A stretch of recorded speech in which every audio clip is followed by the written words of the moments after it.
So to preface this story, I was about 15 or 16 years old at the time this happened. It was my best friend's birthday, and she had invited about 6 of us over to play a few games, such as Mario Party, Mario Kart, Guitar Hero. Overall, just stay the night in celebration of her big 16. So, at this get-together, there were 5 girls, including me, and 1 boy. After a while, my best friend asked if we would like to go to the playground, which was about a 10-minute walk away from her house. Of course, being stupid young teens, we agreed, not thinking of how it may be dangerous, since the majority of us were young girls, and it was currently 10 p.m. Anyway, we walked down to this park, and continued playing Grounders when we arrived, which, if you don't know, it's a game commonly played in elementary schools. The rules are 1 person is it. The person who is it must close their eyes and try to seek the other players as they hide on playground equipment in order to tag them. But there's a catch. If someone gets off the equipment and the person who's it calls Grounders while they're on the ground, then they count as tagged. Yeah, it's a pretty childish game, but it's very fun. After a few rounds, though, we got very bored and decided to huddle around in a circle in the center of the playground equipment. We were just talking, joking around, when suddenly I heard what I thought could be something like rocks. Something hitting the chain-link fence that resided on the back of the playground. I hushed the group up. I looked over at my best friend to ask if she had heard that, and everyone looked at me like I had 10 heads. She asked me what I meant, and when I told her it sounded like someone was throwing rocks at the fence behind us, she responded with the classical, "Ooh, it's a murderer coming to get us." Naturally, I glared at her, flipping her off. She knows I get paranoid sometimes, but I also have very good intuition, and something about this situation just felt off. A few minutes later, after some more rocks were thrown at the fence, I obsessively stared down at the area behind it, which was all woods beside the houses on the left and right of the playground, in paranoia. It was then that I noticed a light weaving its way through the branches of trees. At first, I thought maybe it was just the headlight of a car that was coming down the street, that connected to the street of the park since you can vaguely see the headlights of oncoming traffic through them. But I soon realized that there was only one light, and it was bouncing up and down, like it was being held by someone who was walking. I quickly pointed it out to the group around me, as we all snapped our heads over in that direction. Coming up along the side of the nearby house on the left side of the park was a man who wore a hat, some white, baggy, and dirty sweatpants, and a black coat. He was holding a flashlight, not the one on your phone, but an actual light. He was too far away to guess his age, even when he sat on the swings closer to the playground equipment we were on. But we all collectively agreed it was quite strange, since he seemed, a guess from his clothes, to be at least mid-20s.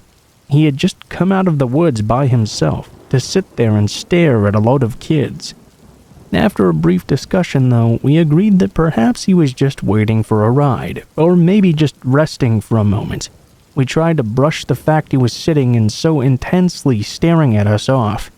However, we started to take note that after just a few minutes of us resuming our very competitive game of Grounders, this stranger was slowly inching his way closer to our group. He went from sitting on the one swing furthest away, to the next swing a bit closer to the equipment we were on, to the next, until he was only about 10 feet away from our game. The whole time he just sat there watching. At this point, all of us had noticed the strange man attempting to get closer, and in an attempt to remove ourselves from a potentially dangerous situation, we made a group decision to leave. Getting up, we all piled off the playground equipment, and in pairs of 2, we walked down the stairs on the side furthest away from the creepy man.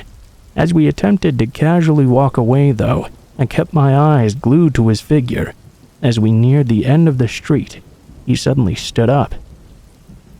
Slowly at first, the man started to trail behind us, keeping a bit of distance away. I decided to keep my mouth shut at the time because we were about to make a turn. I thought that if he continued to follow us instead of going the other way, Then I'd bring it up to the others. And wouldn't you know it, the creep stayed hot on our heels, but not only following which turn we took, he also started sprinting toward us, screaming, "You motherfuckers! I'm going to fucking kill you!" At this point, the whole group burst out into a sprint. The adrenaline I felt made me run so fast I was ahead of everyone else. Everyone was ushering each other to run. I didn't even take a second to see if the others were behind me. That was until I could hear my best friend struggling to keep up. She has pretty bad asthma. I instantly felt horrible for running off on her, so I ran back to her side and grabbed her hand, quite literally dragging her along, repeating things like, "Deep breaths, come on, we have to go now." This whole time, the man was still running and screaming behind us, catching up very quickly. At this point, both me and another girl in the group took it upon ourselves to get my best friend moving as fast as possible, both taking a hand on either side and running at a pace she could still keep. Luckily, this park was only about a 10-minute walk from my friend's house, if even that much. As we all piled in through her garage door, I turned to see this delusional man start running up her driveway. He got about halfway, until our big fluffy savior ran to the open door. My friend's 100-pound fully grown German shepherd. She lurched at the man, barking as we gripped her collar, in an attempt to keep her from running completely after him. Luckily, her sudden and loud appearance caused the man to freeze in fear before running away down the dark lamp-lit street. We were terrified for the rest of the night, and only managed to sleep after putting random items next to us. We even had a rake for defense. But most comforting, our big fluffy hero, just in case the creep decided to come back.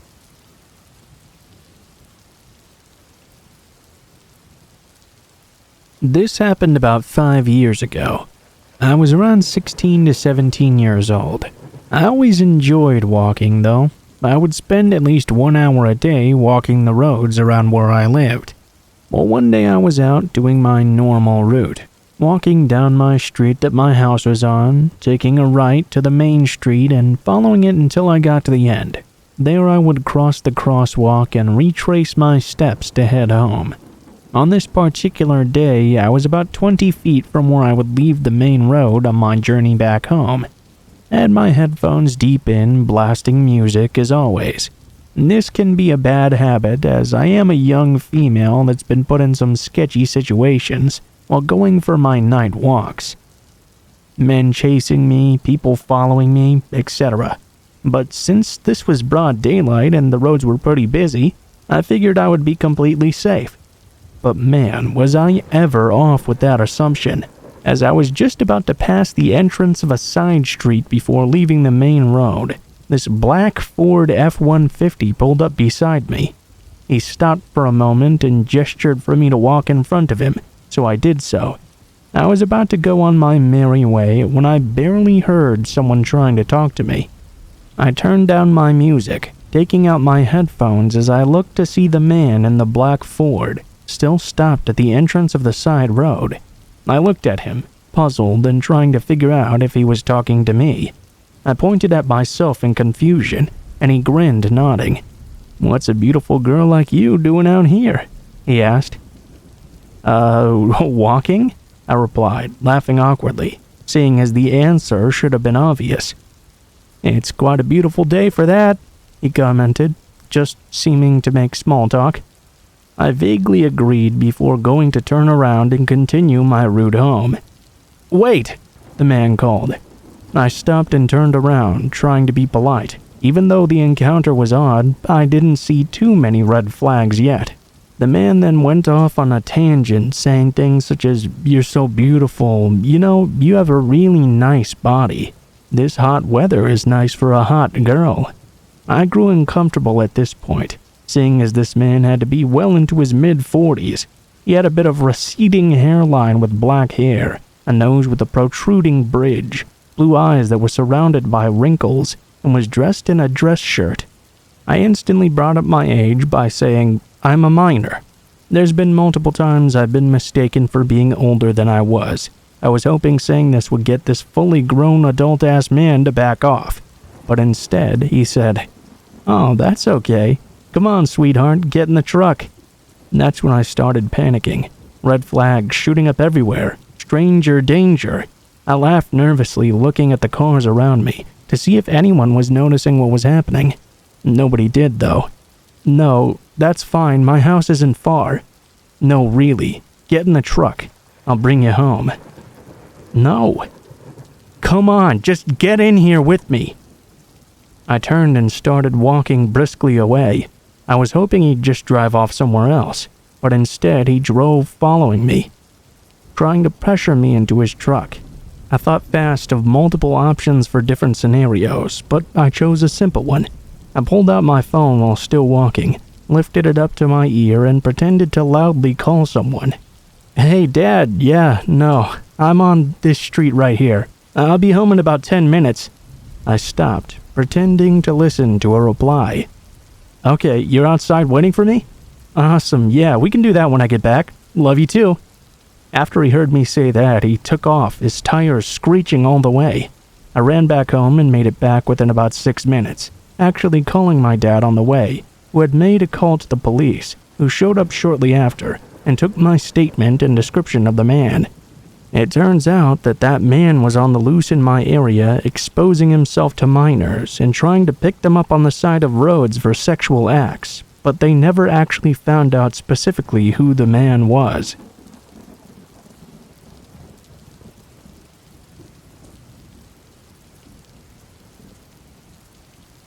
When my friend and I met the woman we now refer to as the Banshee, it was around 10 p.m. at night. We were walking back from this milk tea place, and we were maybe at a mile 5 of a 6-mile total round trip. In other words, we were almost home. We were walking on a long stretch of sidewalk next to a wide road that's very busy during the day but almost completely empty at night. For a little bit of background, my hiking buddy and I sometimes go for long walks through town at night when we can't get out to trails during the day.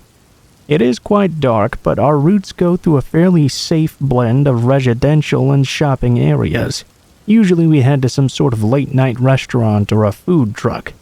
We talk, stop for a food and a drink, and then head back on our way. We were wearing these glowing battery-powered vests and reflective items to make sure traffic saw us. We had had some too close encounters with distracted drivers before. We've also had a few encounters with strange people when out on our walks. This woman didn't start making strange noises at first. It was a long stretch of straight sidewalk, and we had seen her coming for a long time before she started that. No one else was out walking along the road at this hour. There were plenty of streetlights, and she'd appear underneath the lights, then disappear in some shadow of bushes and trees, then reappear closer to us.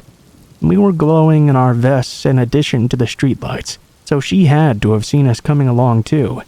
I figured she must have worked at one of the shops or restaurants nearby and was just getting done with closing up. Must just be trying to get home, just like we were. That was until she started making these weird, random noises.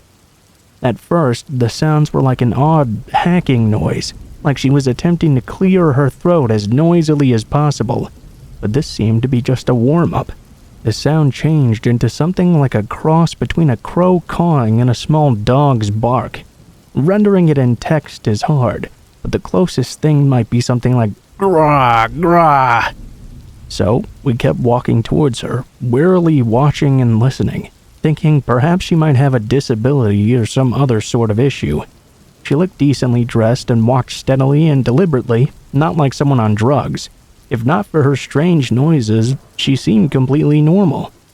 Then she started making these loud, low-pitched groaning sounds. It had us briefly making zombie movie references to each other, joking for a bit. But we speculated maybe she was talking to someone on earbuds or making an attempt to sing or something. It got weirder as she added some higher-pitched screechy sounds, like some angry cockatoo. At this point, she was less than 2 blocks away, rotating through these bizarre sounds, with short pauses of silence in between. She looked just like someone's cute little grandma. Didn't look anything like you'd expect to see someone making those sounds. She was wearing this old-fashioned thick shirt, a cardigan and clunky-looking shoes, carrying a single cloth shopping bag. Her hair was a short, curly old lady perm. Honestly, she looked kind of adorable, but she started making even more crazy sounds. She was getting closer, her bizarre noises getting more unsettling. I realized that I couldn't quite see what she was clutching in her other hand, the one that didn't have a shopping bag. She looked harmless, but this was getting too strange. My buddy looked at me and asked, "Time to cross?" Echoing my own thoughts. We didn't want a confrontation with this woman.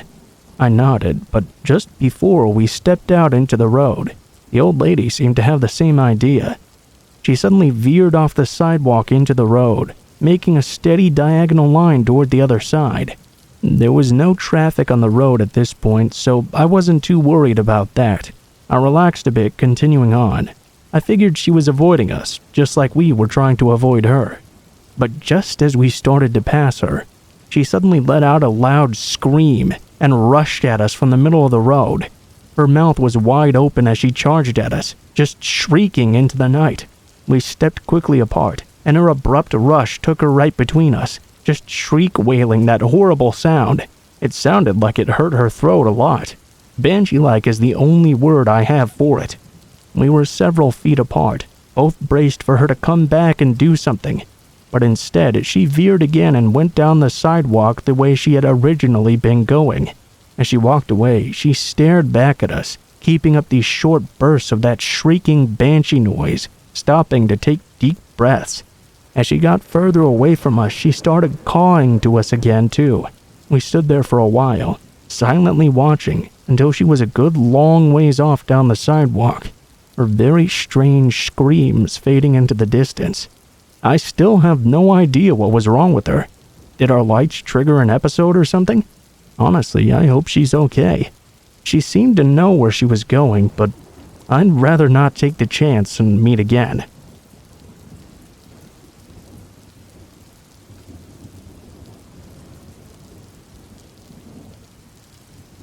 For context, I'm a 24-year-old female and live in a very populated city where people drive around a lot. I'm still shaken up by this, and I'm honestly curious to hear your thoughts. The other night, I parked my car outside, went to let my dog in the house, and went back out to get my stuff. Note, it was about 6 p.m., but it was completely dark out because of the winter. I got in my driver's seat and locked the car.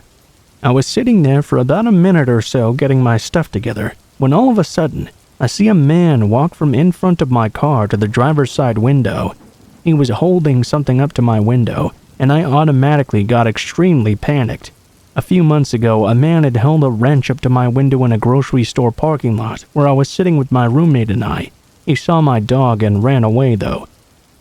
It was a sketchy situation then, and it was a sketchy situation now as well. The next few steps are a bit blurry. I was staring at him in a panic. He was motioning for me to roll my window down. I looked into the back of my car to see if my dog was there to protect me, only to realize she was not, as I had just let her into the house. I do realize that I had the back windows both 75% open. Then a thought popped into my mind. I can drive away. My car is still on. I shifted my car into drive. He reached back onto either the window, the door, the side of the car, I don't know. I started to drive though, and he backed up. I pulled into the street and almost hit another car, and ended up pulling out and leaving, shaking. The next day I realized my landlord had a camera pointed at the front of the house to see if packages would get stolen. I asked if he had any clips from that time the night before, and he did. Too bad it's motion censored though, so it only shows the moment my car is pulling out. Turns out that after I left, he walked away from where my car was. He had this huge plank or something in his hands hidden behind his back. It was at least 3 foot long. He then walked down one way of the street a little bit, then turned around and went the other way. I wish I didn't even see that video, because I was scared before and thought maybe I was overreacting, but now I know he was holding on to a weapon. I'm very thankful I trusted my instincts. Someone on a neighborhood website that night said their car got stolen 2 streets over, so maybe that's what he wanted with me. Anyways, I'd rather not find out.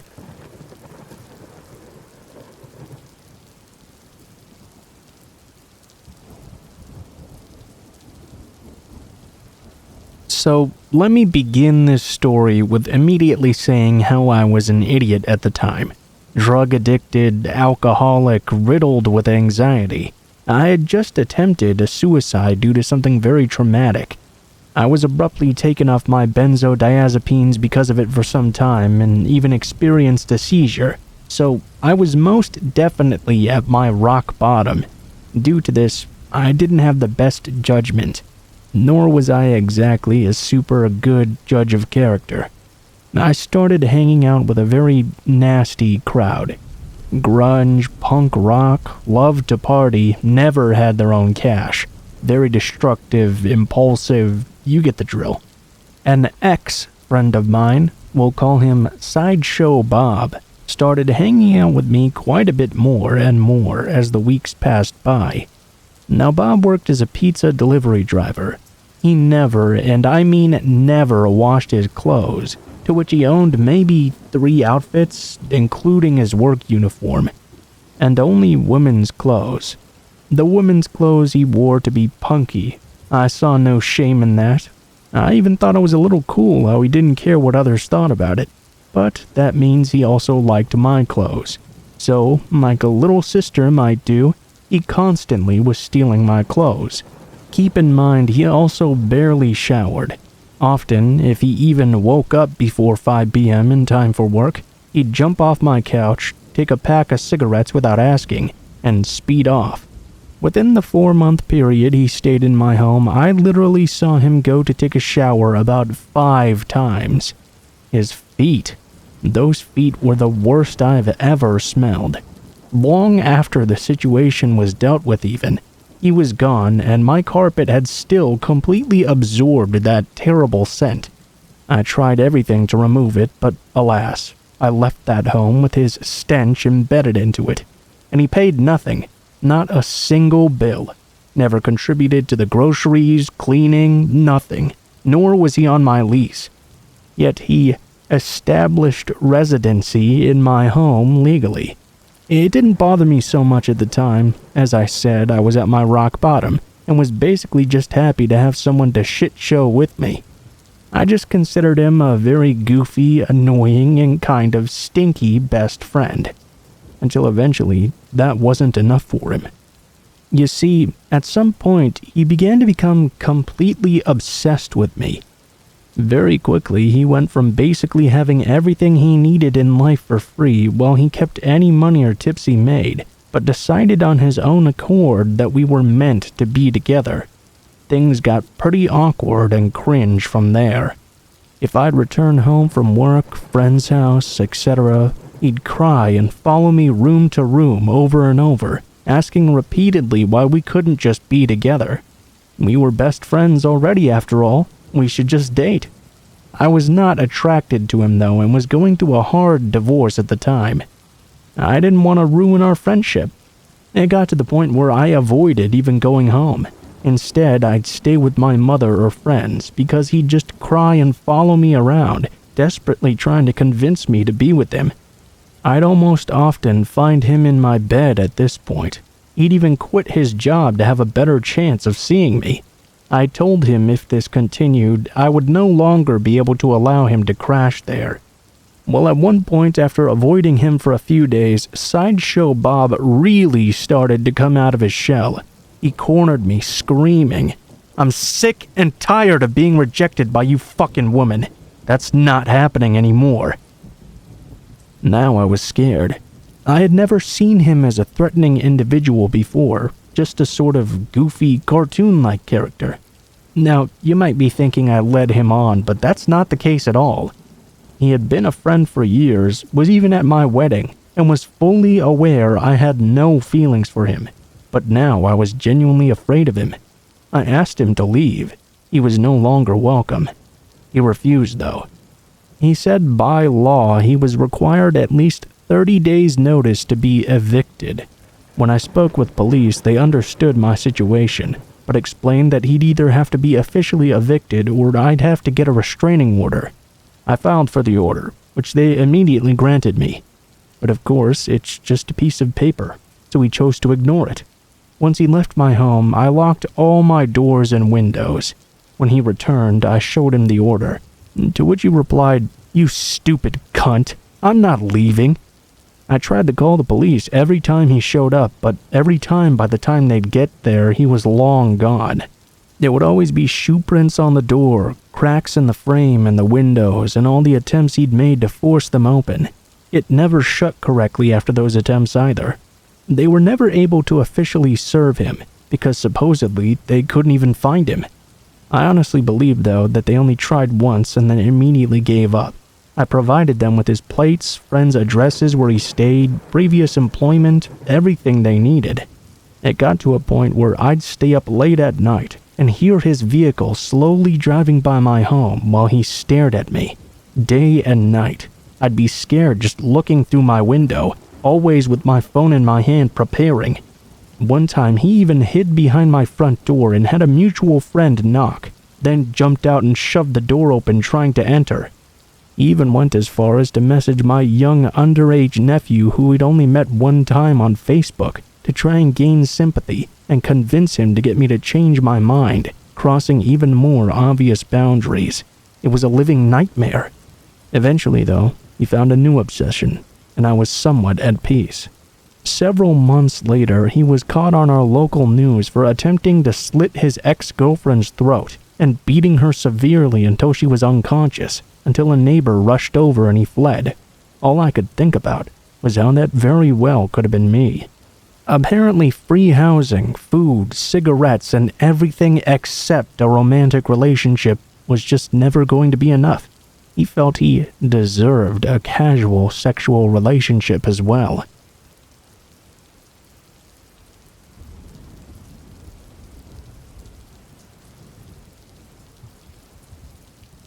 This happened about 4 years ago.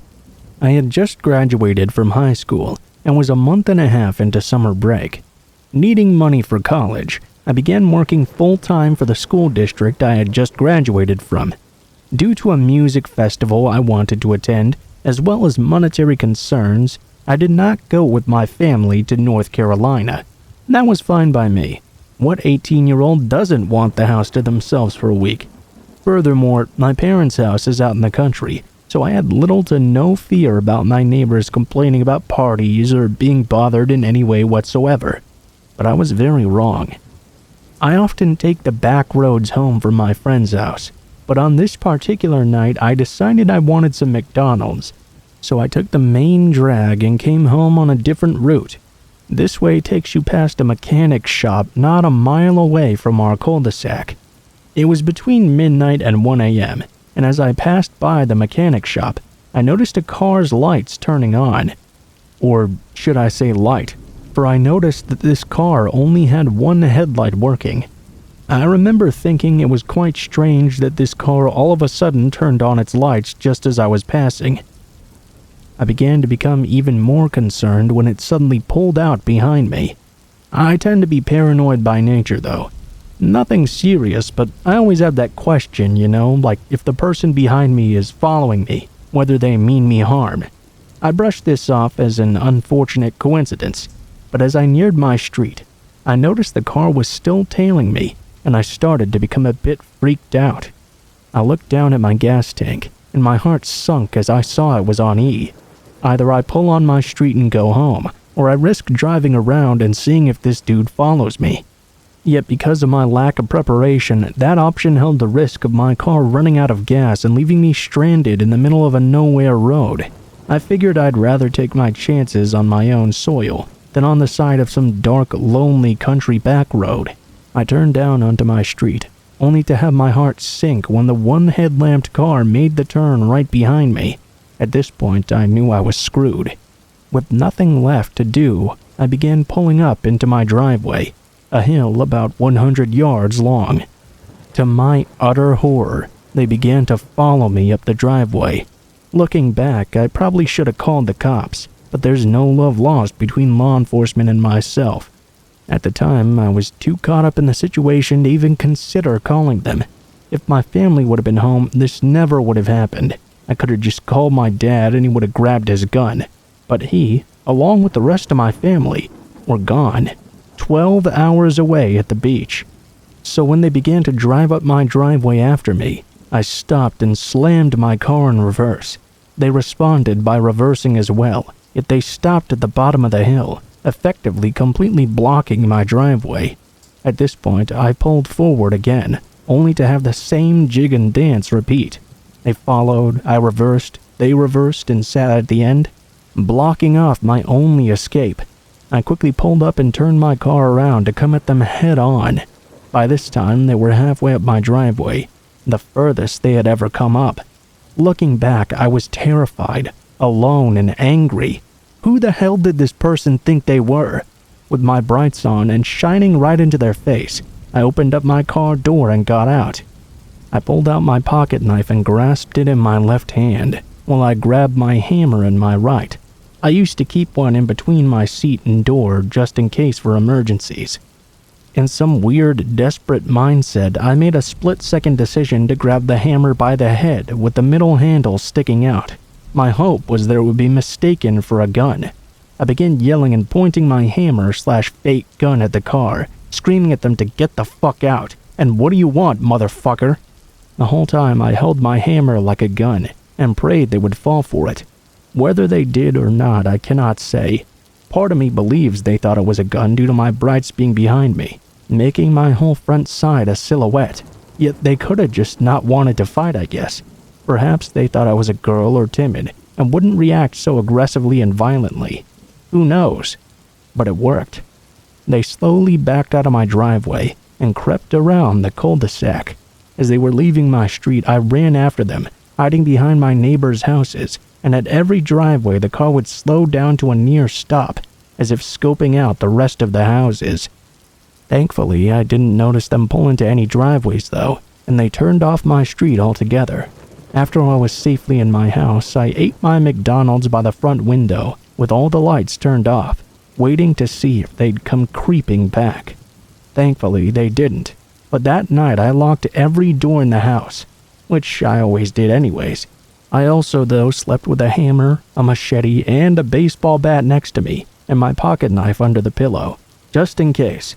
A complete overkill, I know, but what can I say? I was terrified. Now, though, I know where my dad keeps his gun, so if anything like this ever happens again, I guess I'll be better prepared.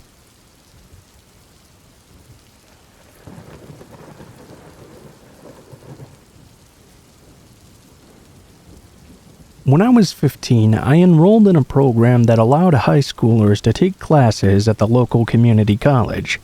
Credits earned there would apply as both high school and college credits. My first semester as part of this program, I took a basic English/creative writing type class. I was by far the youngest student there. My classmates found out pretty quickly that I was a minor, and were curious why and how I was attending college classes while still in high school. I explained the situation to them. They were all actually very nice and accommodating toward me, and I ended up exchanging IM screen names with quite a few of them. One of the classmates to whom I gave my IM info was a 19-year-old named Nick. He was a bit of an odd duck. Short and chubby with a sparse beard, frequently wore a black cape lined with red on the inside to class. He seemed the type to be into darker stuff, was a huge fan of vampires and Satanism, and listened to some pretty intense music. I didn't really mind at the time. I was mostly just relieved I had made some new friends despite my young age. He began to instant message me on a pretty regular basis quickly though. The classroom we were in had computers for each of us, so Nick would often message me during class on those computers. At first, things seemed quite normal.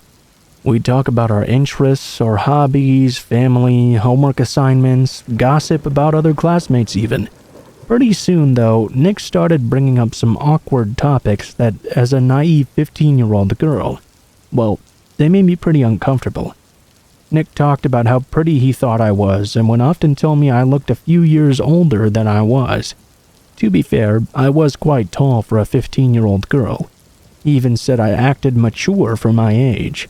He asked if I had a boyfriend, and when I told him I did, he seemed very upset and disappointed. He told me that if I broke up with my boyfriend and dated him instead, he could treat me like his vampire princess. He told me he wanted to kiss and touch me everywhere, and that he hoped I would let him bite my neck. I politely yet firmly turned him down every time he brought it up, but he never seemed to get the hint. Since I was too young for a driver's license, though, my mom had to pick me up at the college campus and drive me home every time. Due to her schedule, I usually had to wait for her to pick me up outside the building my class was held in. Most of the time, I would have to wait about half an hour. Nick started following me out of class and would often wait with me until my mom pulled up. He would pressure me during that time for more personal info and trash talk my current boyfriend. When my mom would finally pull up, I'd just breathe a sigh of relief and jump in the car. Online as well, Nick began to get more aggressive.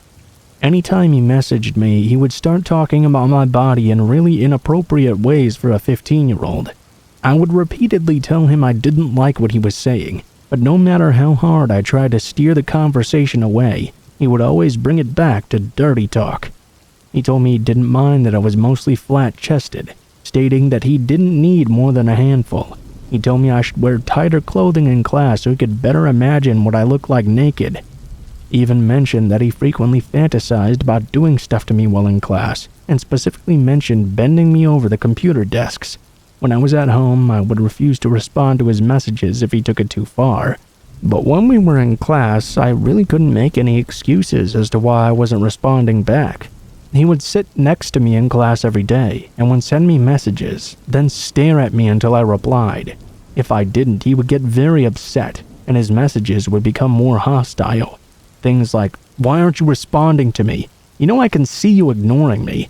I thought you were too young and pure to turn into one of those bitchy sluts, but I guess I was wrong." I would often cave in and just say, "Sorry, I was paying attention to the teacher. Didn't see him." Of course, he'd immediately change his tune, then start right back up with his twisted idea of a romantic conversation. I felt like there was no escaping his barrage of sexual commentary. I vowed to just stick it out, and make it to the end of the semester at least. I thought that if I at least got through the class, I could easily avoid him on campus in the spring.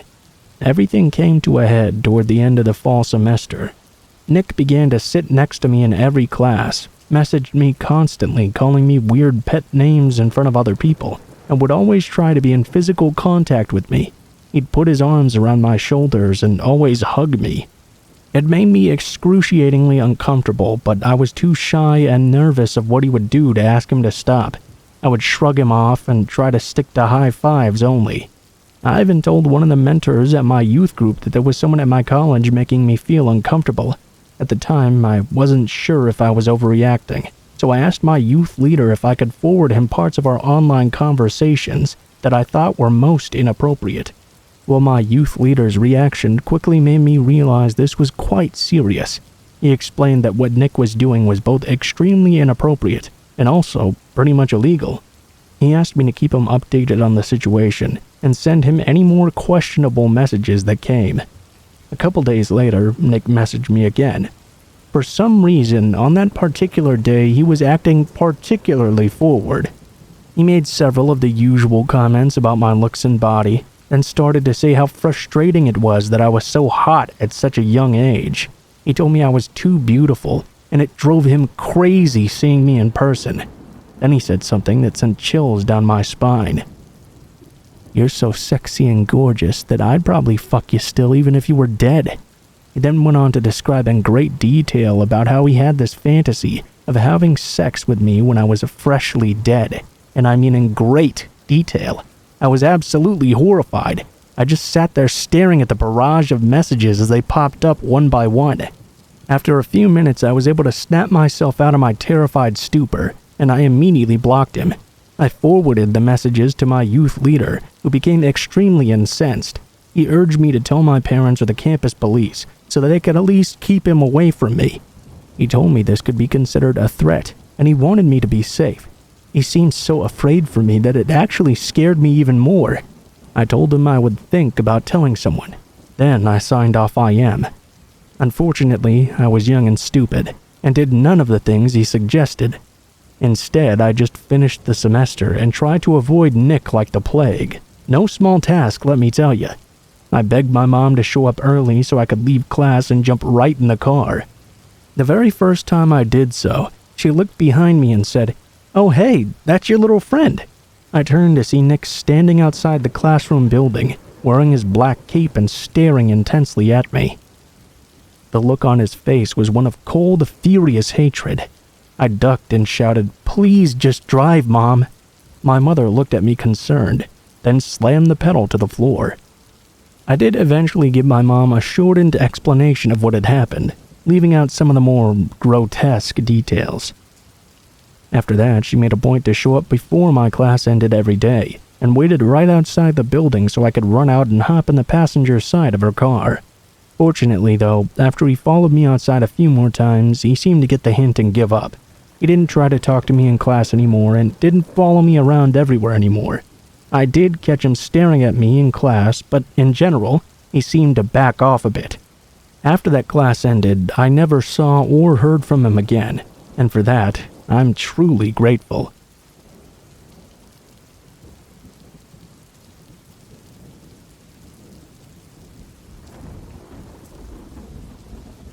I was young, maybe 12 to 14 years old at the time this happened.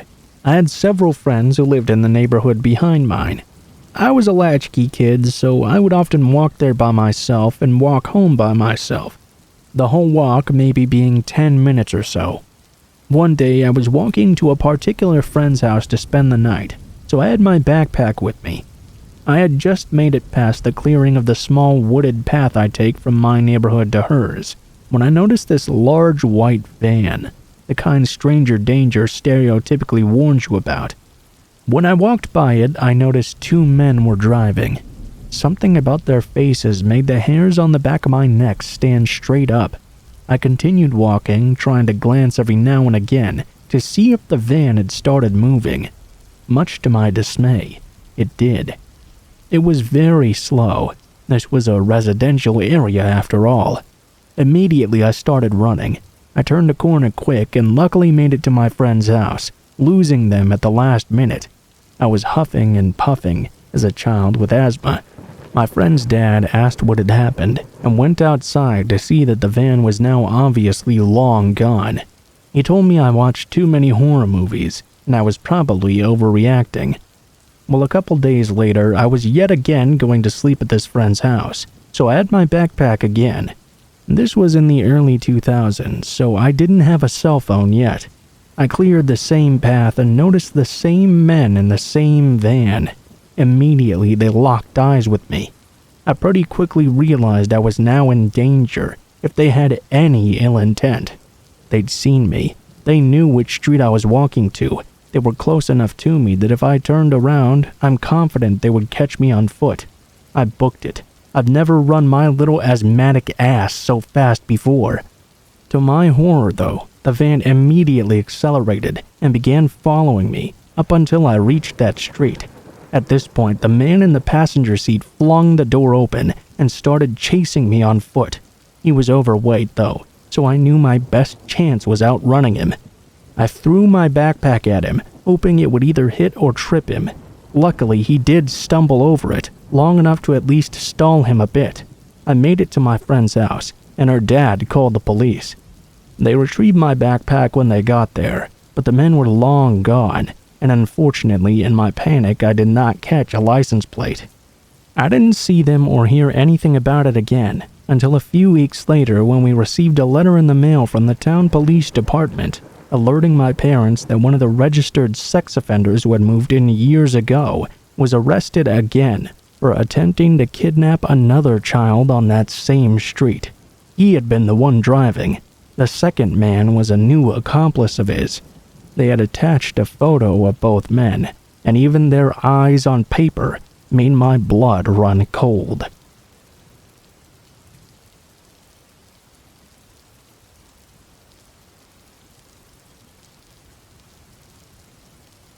I was 20, living alone on the ground floor of an apartment building. My living room windows faced the small parking lot for the building, which was not gated. I'd stay up late every night watching TV or playing games almost every day. It was winter when I first moved in, so I'd have the blinds down at night to help keep the cold air out. Summer came and there was no AC in the apartment. I'd open the windows and blinds at night to let some cool air in. One night, I'm lying on the couch watching TV when I suddenly get the feeling of being watched. I looked over at the window, only to see a man with his hands and face pressed right against the screen, merely 3 feet from where I was laying, just watching me. I let out this blood-curdling scream, and he didn't even blink. Terrified, I jumped up, grabbed the phone, and screamed that I was calling the cops. He just stood there the whole time, though, completely motionless and dead-eyed. At that point, I yelled that I was getting the neighbor and started walking to the door. Then he finally took off. I locked the window and stayed up all night, completely on edge. My boyfriend at the time came over and stayed for a full week. He made sure to leave the blinds open and sat at the edge of the couch closest to the window to make it known I wasn't alone. The creeper didn't show up again, so eventually I got comfortable, thinking it was an isolated incident of some rando wandering around the parking lot to break into cars. Maybe another 3 weeks after that, though, I get home late from waiting tables and park in the lot. I get changed, grab a snack, and head to the living room to play some games. I start to raise the blinds to open the windows and let in the cool air, only to see the creeper standing right there already, with his face pressed right against the screen. He was not standing in the parking lot when I pulled in, as I parked right by my window. I can only assume he was waiting around the corner of the building, watching me come home, and timing my movements. This time I grabbed the phone and immediately called the cops. I was shaking, crying, completely hysterical. The creeper took off running. The cops came and said they'd have someone patrol the block when they could. My boyfriend immediately came over. He wanted to stay with me until I could get out of there, so I started looking at different apartments. Another 3 or 4 weeks later or so, I finally have an apartment lined up on a high floor in a dorm building, because at this point, fuck all that. My boyfriend had to go out of town for a few days, so I decided to stay at my friend's place, because I certainly was not going to be staying there alone. I stayed at my friend's place for about 2 nights, but I had to run home to grab a few things I'd forgotten. She went with me for obvious reasons. We also went in the afternoon, and not after dark. We decided, though, to hang out for a bit and play games together, because it was daylight and there was a lot of activity around the building. Still no AC, so I hesitantly raised the blinds to let in some fresh air. I was completely terrified of opening them, but I laughed to myself and did it because, of course, no one would be there in the middle of the day. Well, I opened the actual window, only to see 2 giant holes cut into the screen, right above the latches you push in to lift it. They were definitely not there 2 days ago. My blood ran entirely cold. The creeper knew my boyfriend was gone. He was watching and saw his car was not there. I'd left my car there as my friend had picked me up, and we always left the light on in the living room to make the creeper think we were awake.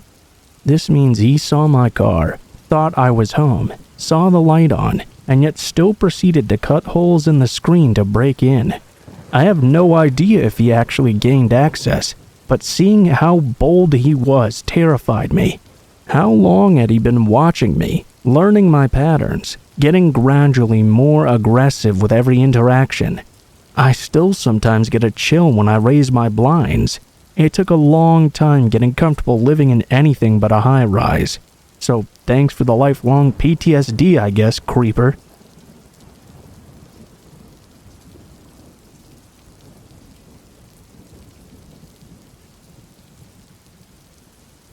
This is my first time posting anything like this, so forgive me if this isn't the best explanation. This summer, I decided to pick up some graveyard shifts at my current full-time job, simply because it pays more, and I'm a university student drowning in student debt. Well, about 2 weeks ago, on the rare occasion that I get to sleep during the time the sun is actually down, at 3:30 to 4 a.m., I was suddenly awoken by an extremely loud sound. Me being half asleep already, I honestly had no idea what the sound could even be. I just chalked it up to being one of my neighbors dropping something, because I live in an apartment with very thin walls. I tried to get back to sleep. After about 10 minutes of laying there with my eyes closed, though, I began to hear the sound again. This time, though, I was already pretty much awake, so I recognized what the sound was immediately. Someone was knocking on my window. For context, I'm a single female living alone and in a basement suite, so my windows were basically level with the sidewalk. Anyways, I was obviously freaked out. I had no idea what the heck to do. I didn't want to move or make any noises because I didn't want them to know that I was home alone. I just sat there frozen, laying in this bed. Then I hear the knocking again. I instantly balled up as my fight or flight kicked in. I ran to the front door, which had my keys with my pepper spray on them. The keys clink together and make a noticeable noise. The knocking starts to get more intense and loud. This is when I realize the window with the screen by my bed is almost all the way open because my cat likes to sit on the edge. I forgot to close and lock it. I started to freak out, already having major anxiety. I started looking for my phone, just in case I'd need to call the police. Well, me being fucking clumsy and shaking from anxiety, I dropped the phone on the ground. Whoever was at my window proceeded to do what sounds like either sliding his fingernails or a really sharp object across the length of the screen. I realized this person's intentions were either to come in or to scare me. So, like a fucking idiot and not thinking, I ran to the window as fast as I could, slammed it shut, and locked it, while avoiding looking outside at whoever it was. The knocking finally stopped after a while. I waited about 30 more minutes without hearing any more knocking. I laid back down and went right back to sleep. The next morning, I honestly couldn't believe that it even happened to me. I started to think even that maybe it was just a dream. I went outside to investigate. I see an empty beer bottle and a ripped-up blanket. I text my only friend that knows where I live and ask them if they were fucking with me. They say no, which I figured, because they don't drive and live quite far away. The buses around my house also stopped running well before 3 a.m. I called my landlord and told him what had happened, and he told me to just ignore it, as this had happened several times before. Well, that's fucking creepy. Anyways, I obviously recognize now I should have done a lot of things differently and called the police right away. It hasn't happened since, thankfully, but nonetheless, it was super terrifying. But I can't exactly afford to move again.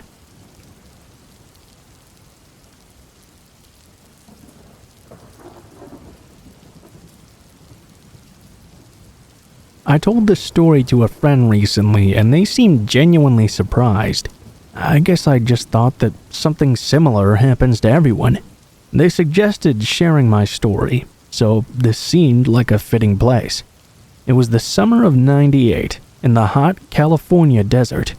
I was 5 years old riding shotgun in my mom's crappy little convertible.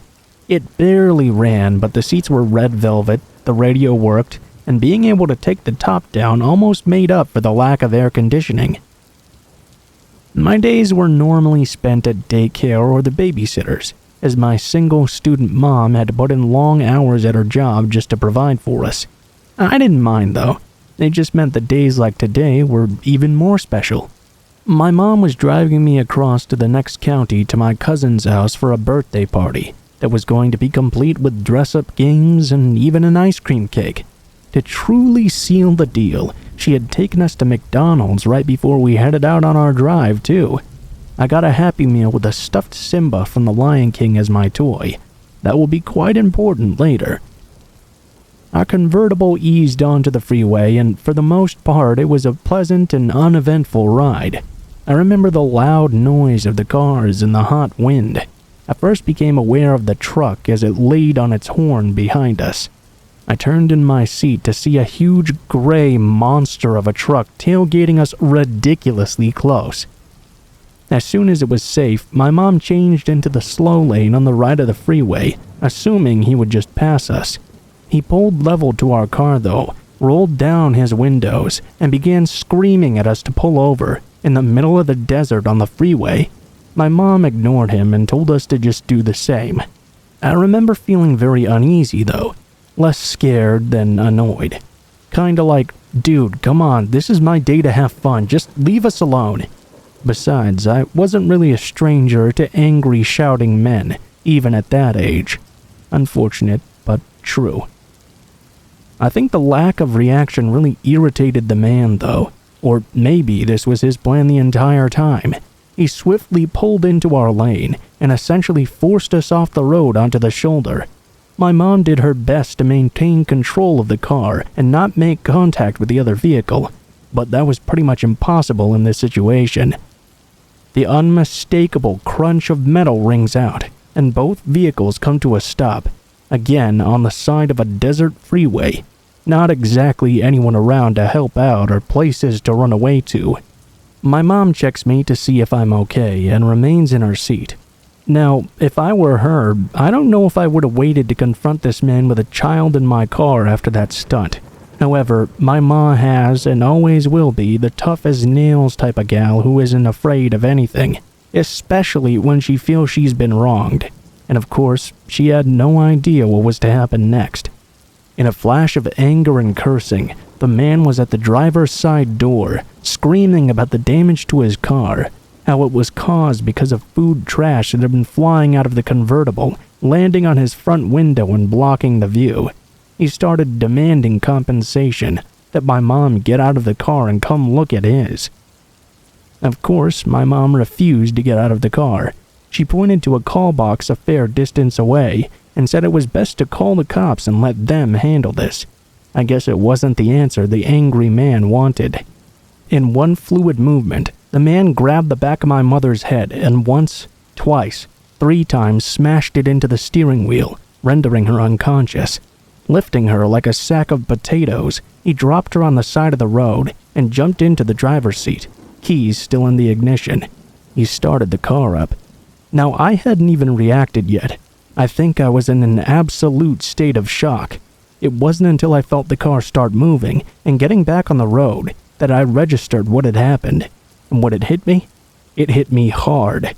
I went ballistic. I was no longer just annoyed with this man. I was now furious for what he'd done to my mom. I remembered that I held my stuffed Simba by the tail as I climbed out of my seat and began screaming while whipping the man in the face, blinding him. I'll always remember I was shouting something like, "You're the meanest man in the whole world." I crawled and kicked and gave no care to what was going to happen to me. I just knew that this man was going to pay. As you can imagine, this led to a couple of things happening. First, I made it impossible to drive that car safely. He ended up crashing into another shoulder. Second, by this time people had started to see a combination of a woman lying on the shoulder and a convertible with a Tasmanian devil of a 5-year-old beating up some creeper. They began to alert authorities. I don't remember too much after that. I remember the cops coming and sitting in the back of a police cruiser. They gave me a teddy bear and asked me a lot of questions, and my grandma picked me up. My mom went to the hospital. Thankfully, she didn't have any major damage, just a busted nose and some whiplash. We never did make it to my cousin's party, and I never saw that white convertible again either. I'll always be thankful though for my main man Simba having my back through all that bullshit. I don't know what the man's intentions were. Looking back and knowing the area we lived in, it wouldn't surprise me in the slightest if drugs played a major part in all of this.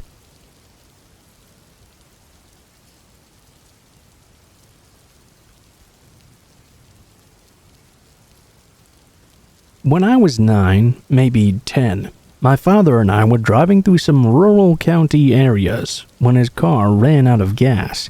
He was aiming to get to a nearby gas station, an old middle-of-nowhere style mart that we would stop in to get pickled eggs and sweet tea on these country drives.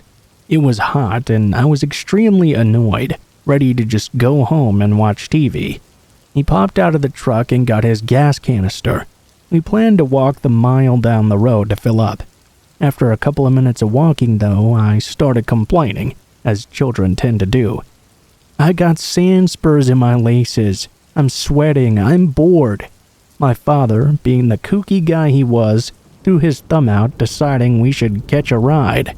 A couple of folks just passed us right by. Honestly, I don't blame them. He was rocking a Charles Manson-style look back then, and who hitchhikes in 2007 anyway? Finally, though, a beat-up minivan pulled over. In it was a middle-aged couple and 3 kids. Think country church types. Very ordinary-looking folks, if not a little granola with spaced-out energy. The kids were younger than me. I remember rolling my eyes and thinking, ew, snotty boys. The woman asked my dad if everything was okay. He explained the situation, and sweet as pie, she suggested, "We can go on and grab it for you. Your girl can ride along with us to get in the AC." The middle seat of the minivan had 2 open seats. My dad thanked them and asked if we could both climb in. That's when the couple's energy changed, though. They insisted there was only space for a little girl like me. "Come on, climb in." My intuition was saying no way, and my dad, though open to hitchhiking and getting us into another random trouble on the usual, seemed to have a similar wariness in this situation. He thanked them and offered that we wait in his truck in the AC while they went to do the run. Now the couple was talking only to me though, a mix of sweet and commanding. "It'll only take a minute. We can get you a soda at the gas station. Come on, get in." My father, though, said, "My baby's sticking with me." He started looking down the highway for another ride. When he peered out at the road, in that split second a man stepped out of the passenger seat and scooped me up by my armpits. The woman shoved a picture book into my hands, cooing, "Look, we'll have fun." Not taking in the full situation, I remember feeling annoyed at being babied. I felt like I had to be polite though, because in the South you're supposed to respect your elders no matter what. The man was about to slide the door closed. The next part happened so fast. My dad pushed past him and yanked me out. Meanwhile, she shifted immediately into drive as the man got back into his seat. They sped off, the side door still wide open. Between the velocity of an angry protective dad and a lurching vehicle, I landed in the ditch, unharmed but shaken up. I followed my dad back to the car in silence. He called a friend and we waited until they showed up to work out the gas situation. Years later, I wonder about this couple's intentions still. It's very possible they saw a kind of rough-around-the-edges man and a young girl and thought they had to help me. But mind you, I'm his spitting image, so visually obviously his child, and I was showing no signs of distress besides some attitude. They had no good reason not to drive him along too, or to just do the gas run on their own and bring it back if they were so good-natured. I was always taught stranger danger when I was younger, but I never expected it to happen with a couple that had kids with them. I still don't know what to make of it, honestly. I never saw them again, either.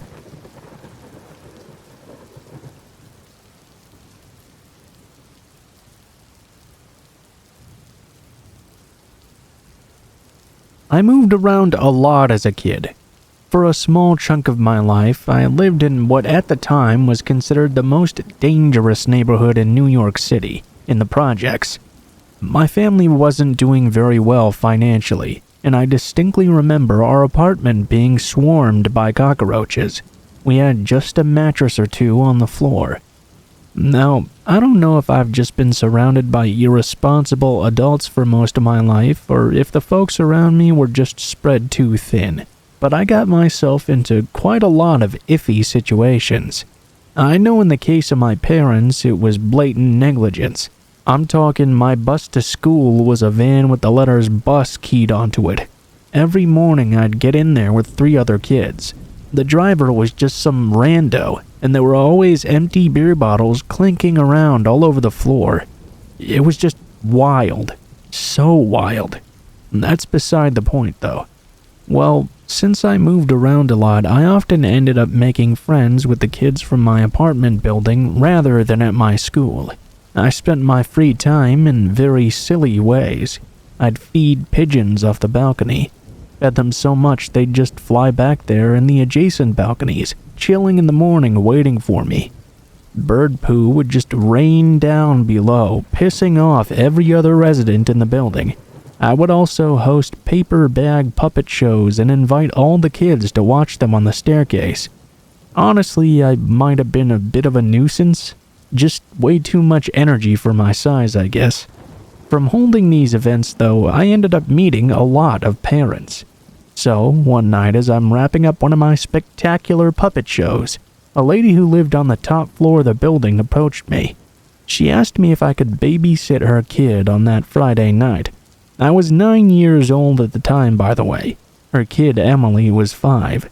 I'm not sure why this woman asked me specifically, because I was clearly very ostentatiously being a child. I said yes, though, because, well, why not? I also mentioned this to my mother to get permission, which she, of course, agreed to. The idea was that since we lived on the bottom floor, there was very little to go wrong. I should also mention that I have an older brother, too. He was 14 at the time this happened. So there we go, Friday rolls around. I'm over at this lady's place with Emily. Her parents have just left 30 minutes prior. We're running around tearing the apartment up as kids do, and I still have way too much energy. Suddenly a knock comes at the door. I run over to it. I should have checked the peephole, but honestly I'm too short to even see out of it. At this point in my life, no one had ever told me never to open the door for a stranger. So, I opened it. On the other side stands this man. He was very tall and had a thick mustache. He looked like he was in his 40s. I asked him what he wanted.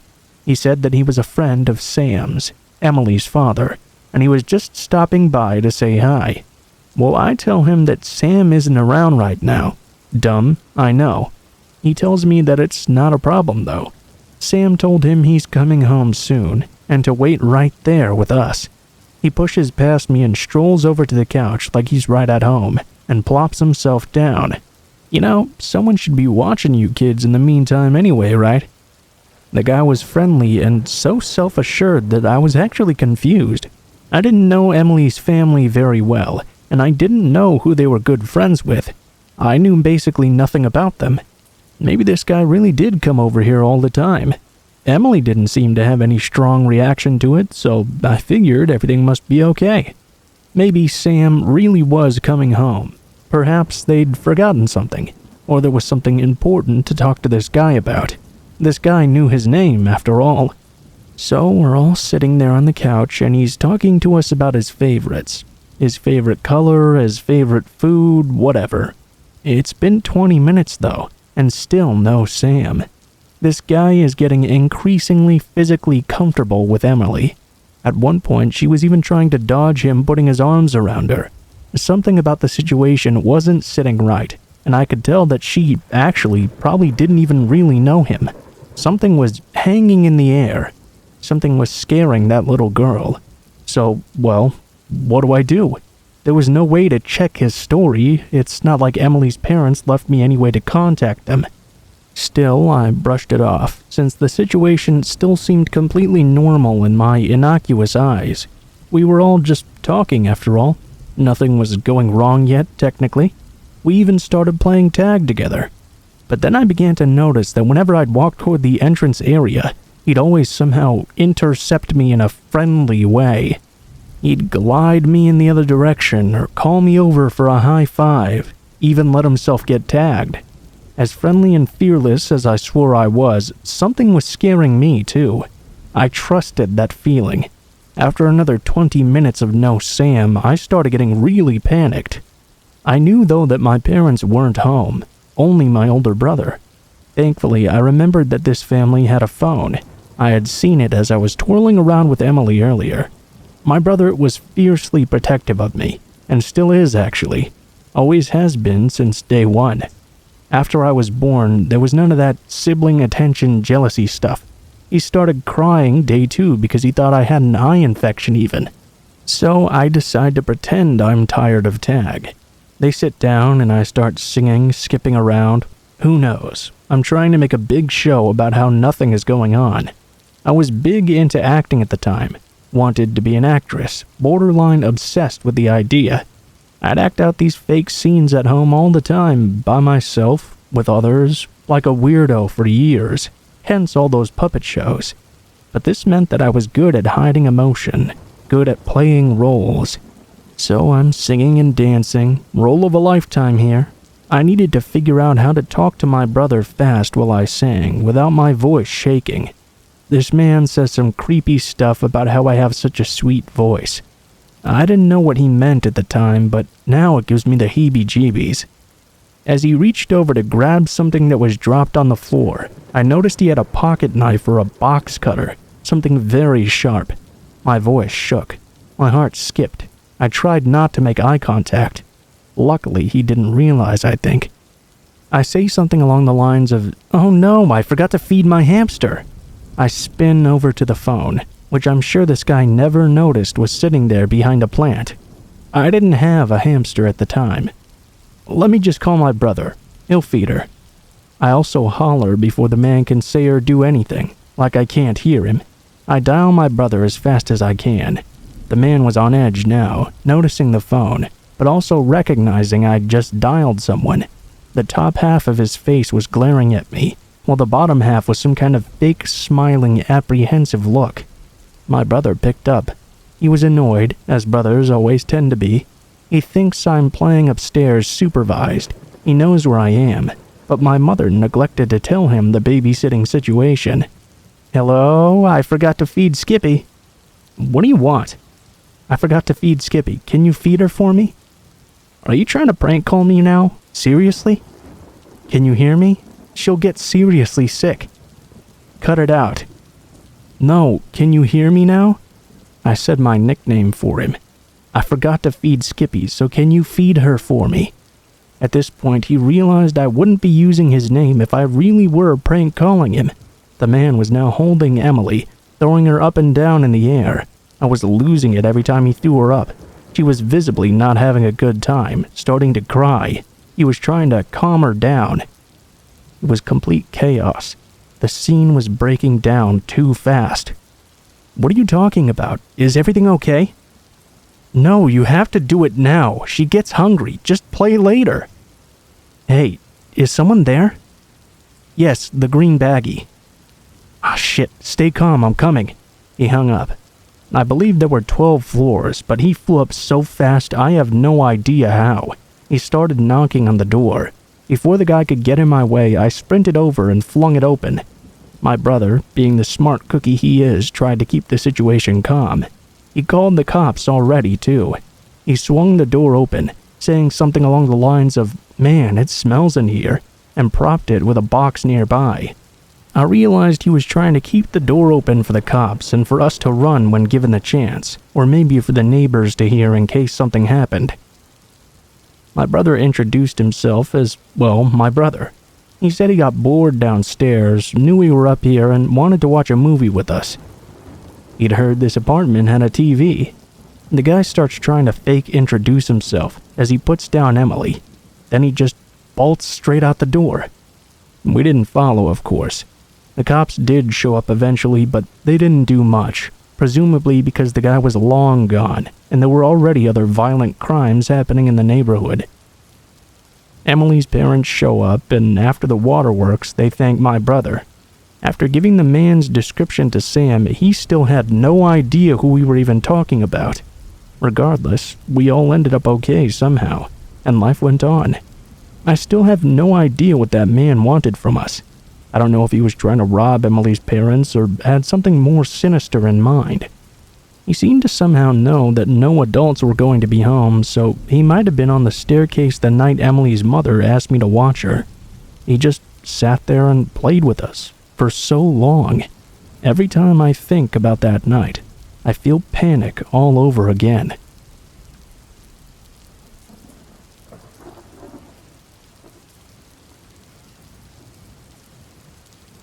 "3:30 a.m. on some random Tuesday in October. Sleeping soundly on my couch, I was suddenly awakened by a loud banging and screaming.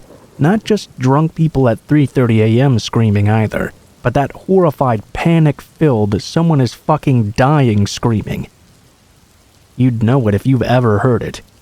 My eyes popped wide open, and I immediately saw a half-naked woman, covered in blood, banging on my door. Ripped button-down shirt barely holding on, boobies flapping everywhere, and panties. That's it. It's freaking October in New England. It was cold as shit here. Anyway, she was banging on my door with both fists, screaming, "Help me, please, they're chasing me. They're going to get me. They're gonna kill me." For the most part, I'm dumb, but not completely. I wasn't just going to open my door straight up for some screaming, bloodied-up psycho. I hit my alarm and let it go off a bit, perhaps to scare off whoever was chasing her. Then I did the only humane thing I could do in this situation. I let her in.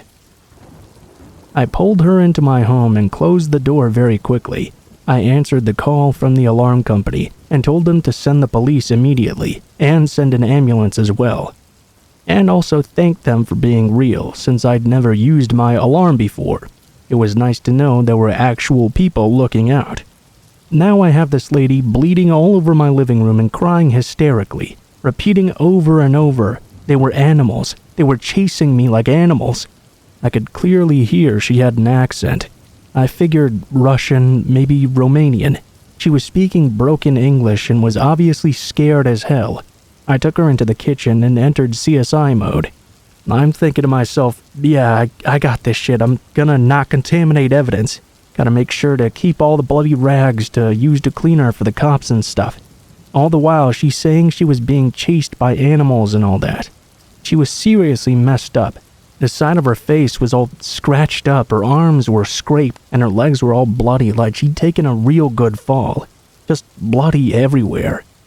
So, scene setter. 3 a.m. in the kitchen, bloody, half-naked, non-good English-speaking, hysterical, bloody woman, me collecting evidence. "It's okay, calm down. The police are on their way with an ambulance. They were chasing me like animals."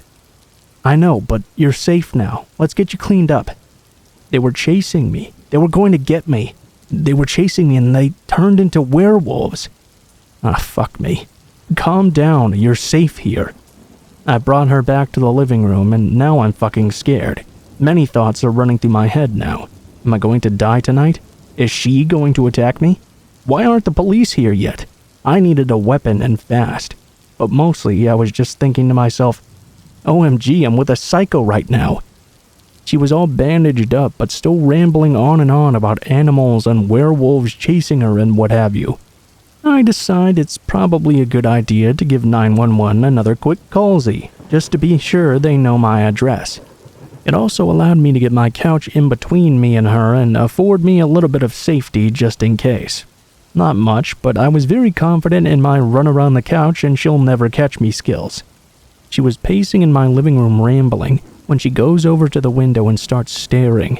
A good 10-second stare with this creepy silence attached to it. Babies, there are babies in the road. Oh my god, look at all of them. Screaming at the top of her lungs. I'm not coming out from behind the couch for anything. Let those road babies die. This goes on for a good 30 seconds. Not an imaginary 30 seconds where you think it's been like 5 minutes and it's really only been 10. It was a full-on 30 seconds of screaming hysterically, and me standing behind the couch thinking, I'm not gonna fall for that trick. Finally, the police arrive. The officer knocks on my door. I now have to leave the safety of the backside of my couch to unlock it. I dash, ain't that right? I dashed my ass to that door and ran out and told the cop, she's nuts, be careful. They take her to the ambulance and do whatever they need to with her. Now I was chilling on my couch, shell-shocked. I mean, what the hell was all this? The cop came back and asked me if I knew her. She looked familiar, but I didn't know her. Then he asked me if I was babysitting for her. Huh? What do you mean? The cop proceeds to say, oh, she said you were babysitting her kids, and when she showed up to collect them, you wouldn't give them back. At this point, I was exhausted and frog-eyed. I throw my rights out the window and tell the cop to search my house, and there are no kids here. The cop knew it was a BS story she gave, but he had to ask anyhow. I understood that. He decided not to search my house. Ambulance takes her away, cops leave. It's now 4 a.m. and I'm sitting on my couch knowing I'm never going to get back to sleep. and the workday is gonna suck. The best part of this story is what the police blotter said in the next day's paper. Resident lets woman claiming to be chased by werewolves into her home. Awesome. Just awesome. Turns out, I guess I did know her. She was my neighbor. Yeah, what a great neighbor I am. I arrived home from my suck-ass day to find DCF, the Department of Children and Families, waiting outside my door. Ah, come on, really? I now have to let this person into my home because I, being the nosy person I am, want to know exactly what the deal was with that psycho woman. Contrary to what the police blotter said, I usually don't let people claiming to be werewolves, into my home. I was willing to make the exception for the police the prior night though because I was scared as hell, and fear can quickly remove quite a few boundaries. Anyhow, the DCF woman informs me that that psycho woman was my neighbor. I knew she had looked familiar, but I couldn't place her face. Perhaps the blood and scrapes and psychotic behavior threw me off. There seemed to be a missing child, or so the psycho woman told them at the hospital. I was starting to get a little freaked out now because she had already accused me of not giving back her, what we thought were imaginary kids.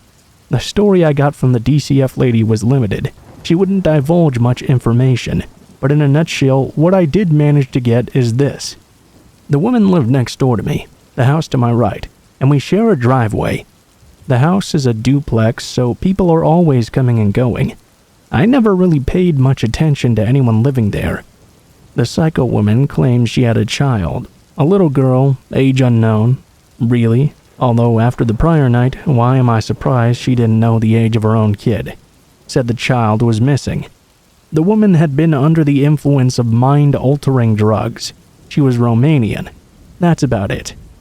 The messed up thing is that I do remember seeing a child over there, a little girl probably around 4 years old.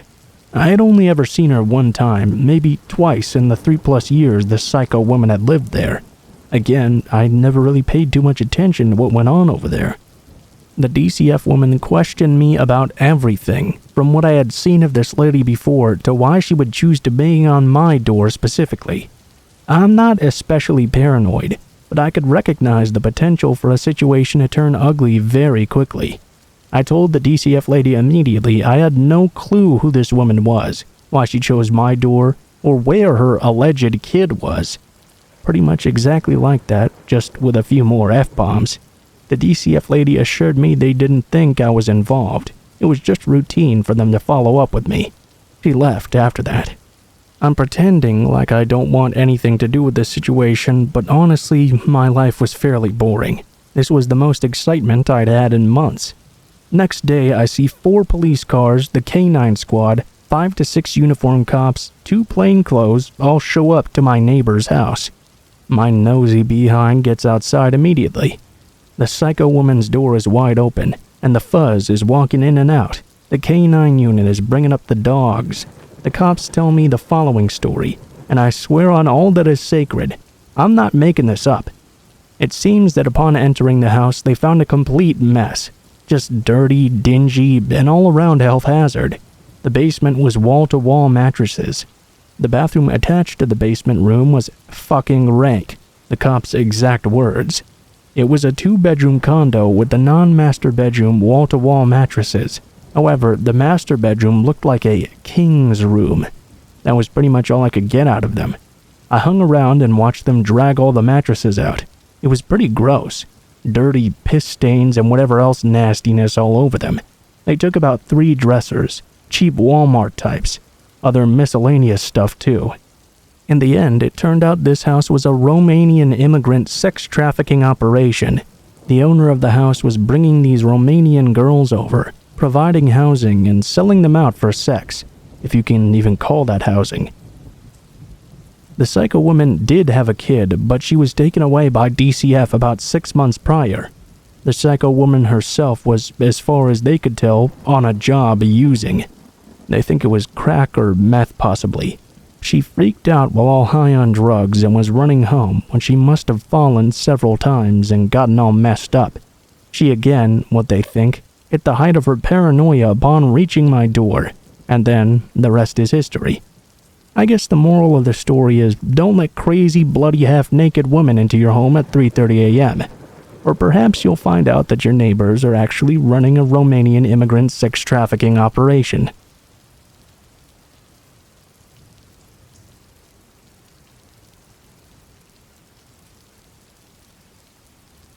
About 5 months ago, a friend of mine got expelled from his program because of bad marks.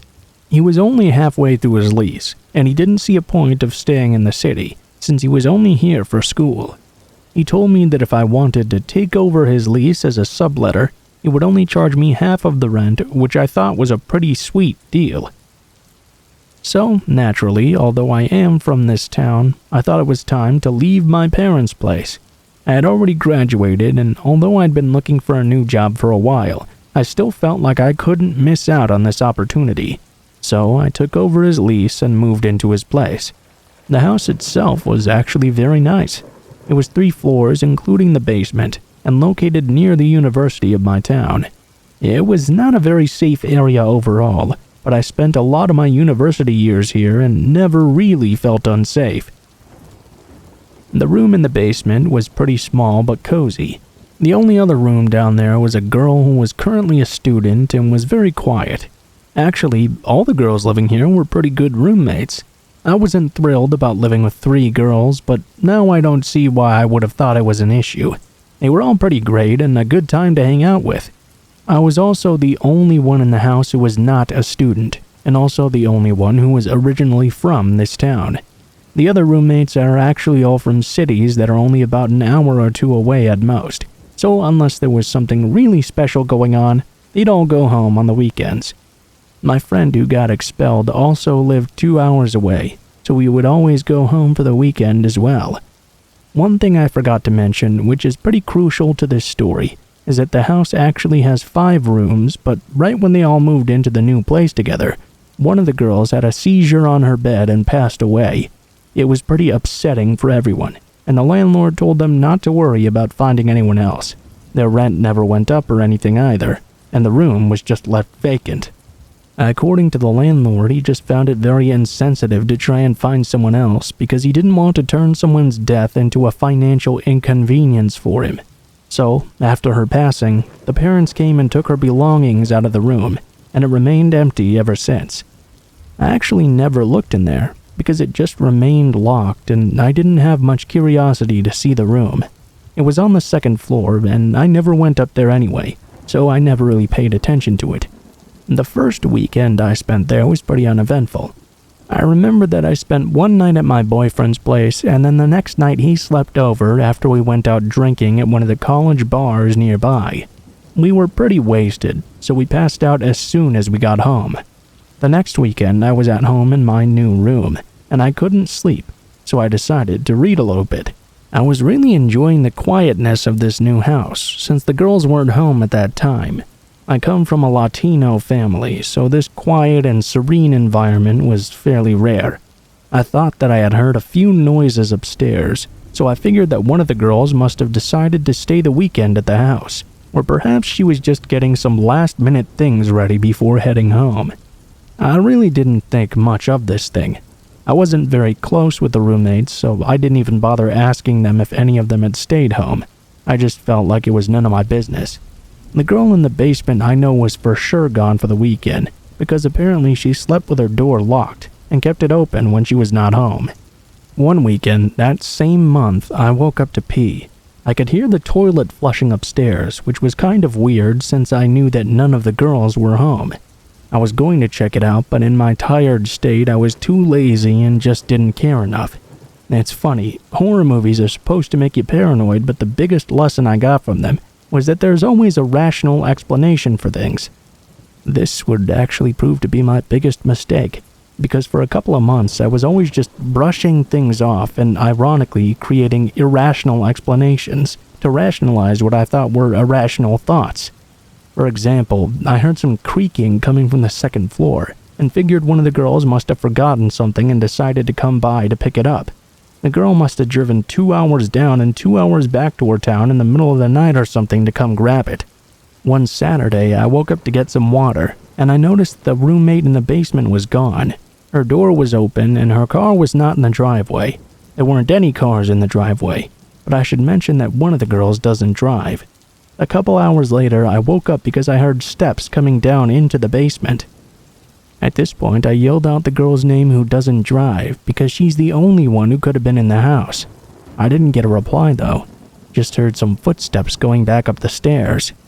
At this point, I started to get uneasy about being home alone on weekends, so I decided to just spend them at my boyfriend's house instead. One of the girls made a house Facebook page, which was supposed to address any issues like washing dishes or leaving messes, and it remained pretty inactive till now since everyone seemed to get along very well. I posted on there that some creepy ass stuff was happening on weekends and asked them if they could start just letting me know if they'd be home for the night or not.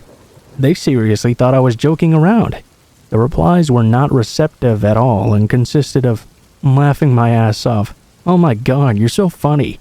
Even my boyfriend agreed that I was being paranoid, because he too believed that everything has a rational and perfect explanation.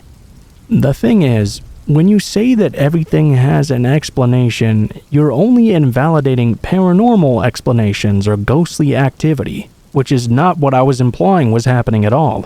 I've never believed in ghosts or spirits or any of that jazz, and I never claimed to when I spoke to my roommates or my boyfriend. They kept on saying that the house was old and made noises, but I know the difference between old house noises and someone walking down and back up the stairs. Fortunately though, even though they didn't believe me exactly, they did start posting things on the Facebook page to let me know if they'd be gone. It was always to the effect of, "Hey lol, I won't be home this weekend, so don't worry about those ghosts." One weekend they all let me know that they would not be home, and my boyfriend was on the midnight shift, so I had to spend the night on my own. He called me on his break, and while I was on the phone with him, I could hear noises on the main floor. I told him I was going to check it out, and he told me to go ahead because the motherfucker still thought I was being paranoid. As I said this, I heard the footsteps coming back up the second floor. Once I got to the main, there was nobody in the kitchen, and all the doors into the house were locked. I was extremely paranoid and did not feel safe. My boyfriend calmed me down though and convinced me that everything was okay. So I never went to the second floor. It's probably for the best that I stayed on the main actually. Well, after that weekend, I told my roommates in all seriousness that I was convinced that someone had been in our house at some point that night. I told them what I'd heard, and the fucking bitches still claimed it was the old house just making noises. My boyfriend was almost permanently on midnights, so I did what I never wanted to do and started spending the weekends at my parents' home. The girls still posted on the page whether or not they were leaving the house or not, and I decided I would do the same, so I started posting when I was and was not sleeping at the house. One random Friday night, the Facebook page looked something like this. Roommate 1, not sleeping at home. Roommate 2, not sleeping at home either. Roommate 3, I have to stay because of midterm exams. And me, I'm staying at my parents' place this weekend. Well, the next morning, I received a completely frantic text from one of the roommates, saying that the roommate with the midterms had been attacked. Apparently, she was in her room studying and heard a noise right outside her bedroom. When she went out to inspect it, she was greeted by some man walking out of the dead girl's room. I later found out some more details about the whole thing from the roommate who was attacked. The man looked rough, greasy hair, and just a dirty, dirty face. When they made eye contact, he held his finger up to his mouth and uttered a shh while smiling. The nail on his finger was extremely long, and his beard was scraggly and uneven, like it only grew on certain parts of his face. She screamed out of instinct, even though she knew there was nobody in the house to help her. He lunged at her as she tried to shut the door. Thankfully, she wasn't beaten up too badly. He just growled at her and held her down and told her to shut her mouth. Said something like, "I'm not gonna rape you now, but shut your damn mouth." He beat her, but not completely unconscious. Then, when he walked out of her room, he went downstairs and walked out the front door. So we left the dead girl's room unlocked. My roommate locked herself in her room and called the police, who were there immediately. What's creepy about the whole thing is that when they inspected the dead girl's room, they kept asking for clarification. So, you say nobody has lived in this room for how long? You're sure nobody's been renting this room, right? Did the parents take everything after the girl passed away? The guy had a really sweet setup actually, and had brought his own small mattress to put over the bed frame. He left most of his stuff because he probably didn't expect a direct confrontation that night. I don't think he knew she would be there because she basically never was.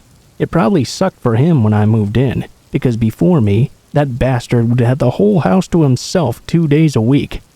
The police did ask me quite a lot of questions and were very interested in hearing my statement about hearing footsteps at night. My 3 roommates and my friend are now convinced that maybe the girl didn't actually die the way they said she did. Maybe that guy had murdered her or something. I think, though, that the autopsy would have been able to distinguish a murder from a seizure. In their defense, the whole thing is really creepy. We're not really sure how long the guy had been living there, but it's very likely it had been for at least a few months. The current theory is that the guy had been climbing in through the window, so it's possible he was even there at times when all of us were.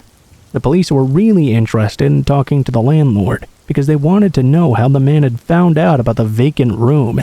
The landlord is a pretty decent guy though, so I don't really think there's any nefarious stuff going on there. I don't really feel an I told you so attitude from this whole thing. I think I'm just glad that the girl is okay because she seemed really shaken up. I wish people were more willing to listen to me when I told them that I thought somebody was coming into our home though. I even said it might be a squatter, and everyone just kind of laughed at that. This happened very recently, so it might be a while before an update. As of now, the man has not been found, but the police remain optimistic about finding him, whatever that means. It's been a pretty terrible month for me, and I don't know if I want to be at this house anymore. I don't have much left on the lease, and I recently lost my job, so it might be best for me to leave the place now. I doubt the guy will come back because all of his stuff had been taken out, but I still find it too creepy in this house. I definitely don't spend weekends here anymore.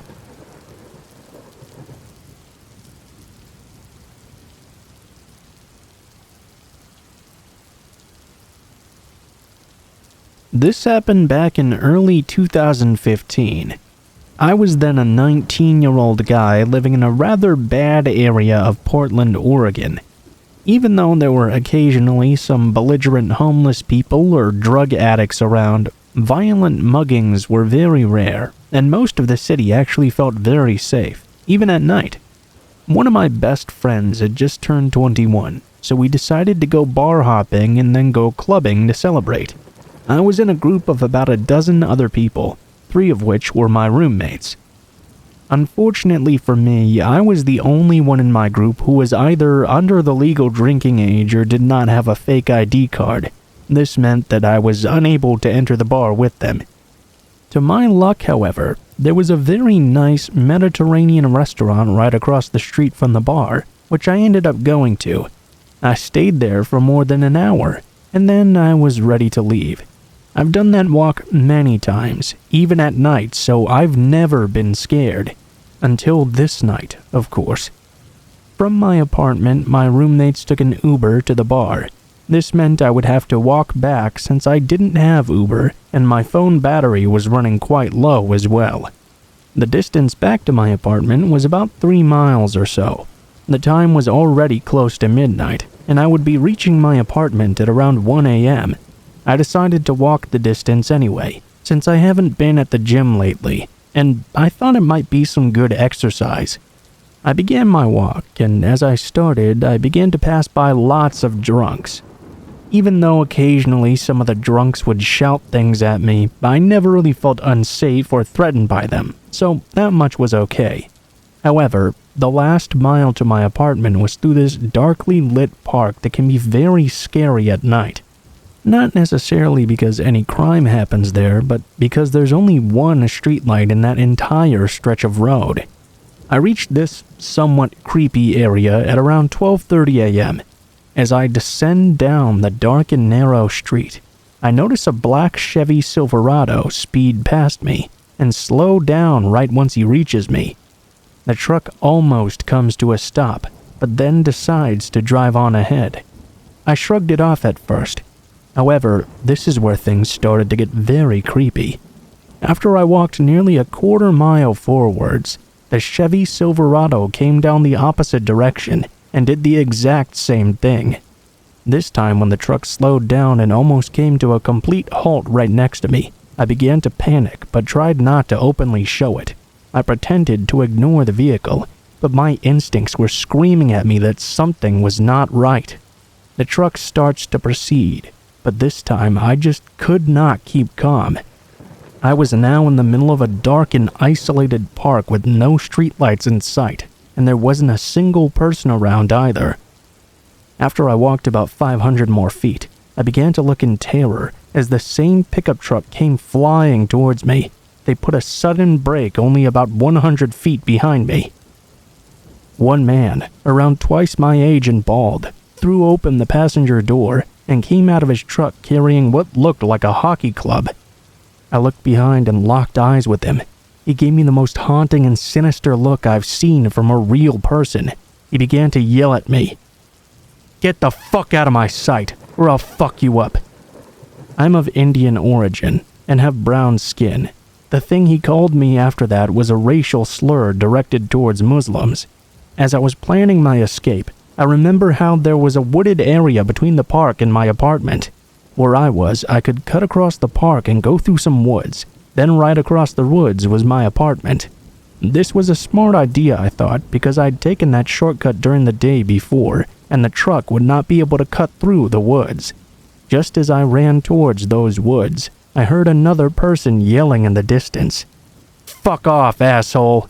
yelled another large guy walking the opposite direction of the sidewalk I was. Then I see another large man walking his German Shepherd towards me. After there, the truck driver started running at us with his hockey club, and I made a run for it. I darted towards the woods. Fortunately, the truck driver decided it wouldn't be worth it to chase me, and got back into his truck.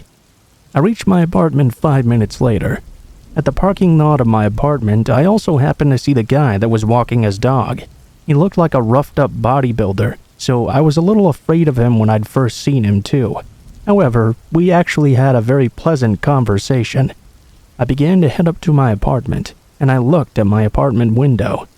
To my disgust and horror, I saw that black Chevy Silverado drive by my apartment, and then leave after a bit. My friends came home close to 3 in the morning, just after I'd gone to bed that night. Thankfully, I never saw that creep again, and I moved out of that apartment just a few months later. After this incident, I avoided walking alone in dark spots and isolated areas at night.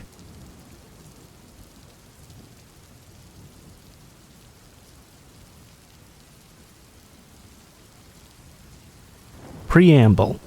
I'm a late 20s female, and this happened fairly recently. Nothing bad happened to me, I'm lucky it didn't, but it easily could have. There's a conservation area that I used to like to walk in regularly. It's right beside a golf course near an ordinary subdivision, just off a busy road. It's very popular with dog walkers and photographers. The conservation area is fairly well maintained and alerts its users that there are hidden cameras absolutely everywhere. My point in bringing attention to all of this is to say that by all accounts, this is a very safe, vanilla, urban wooded area in a very populated place. One big thing about me is that I like a bit of isolation to recharge. I dislike crowded trails and by convention go on off-peak hours or when the weather is quite unpleasant. Not dangerous, but just a little bit unpleasant. You know, lightly raining, just a little bit foggy. I stay safe, but I like to be there where as few people are around as possible. In a city in broad daylight, I don't really feel like I'm taking that many risks by doing this. The first encounter. There was one day I went at around 4 p.m. or so on a frigid, rainy Monday in November. On days like that, there were maybe only 1 or 2 dog walkers.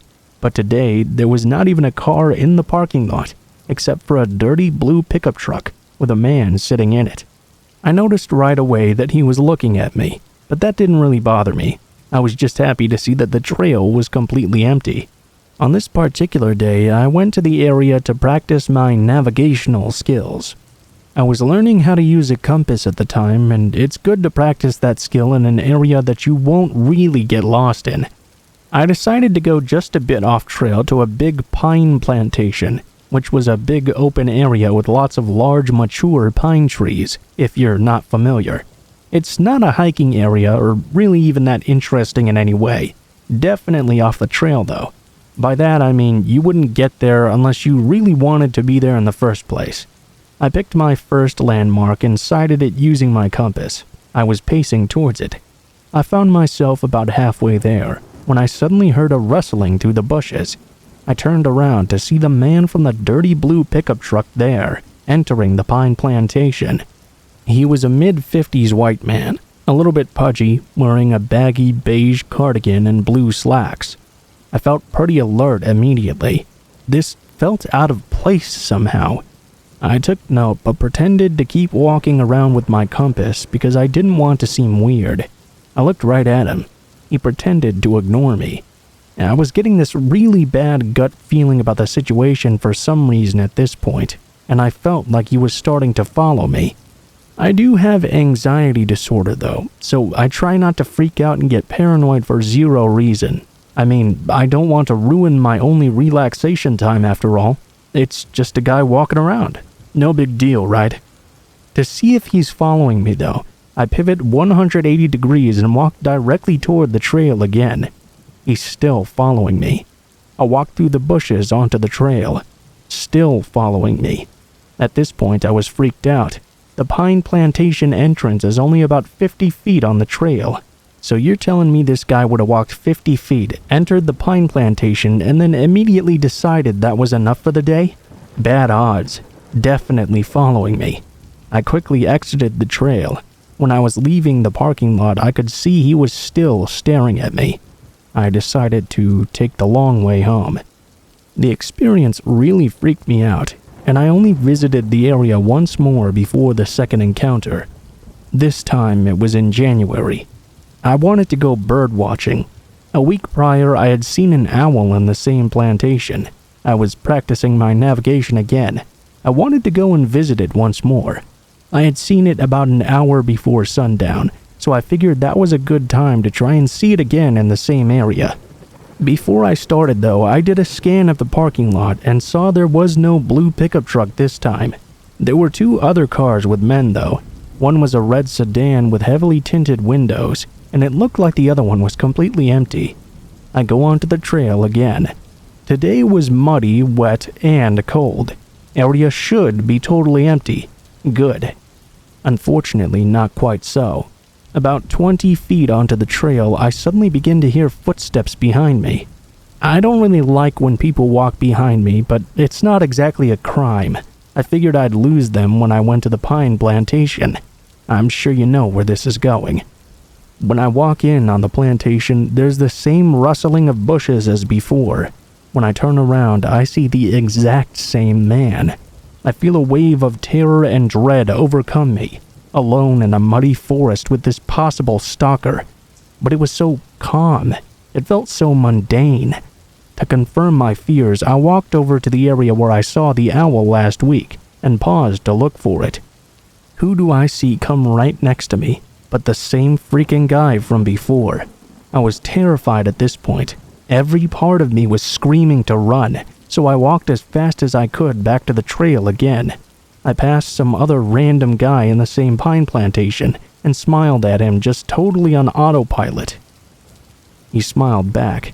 It wasn't until I was in the parking lot when I finally got freaked out that there was a second person in that same pine plantation.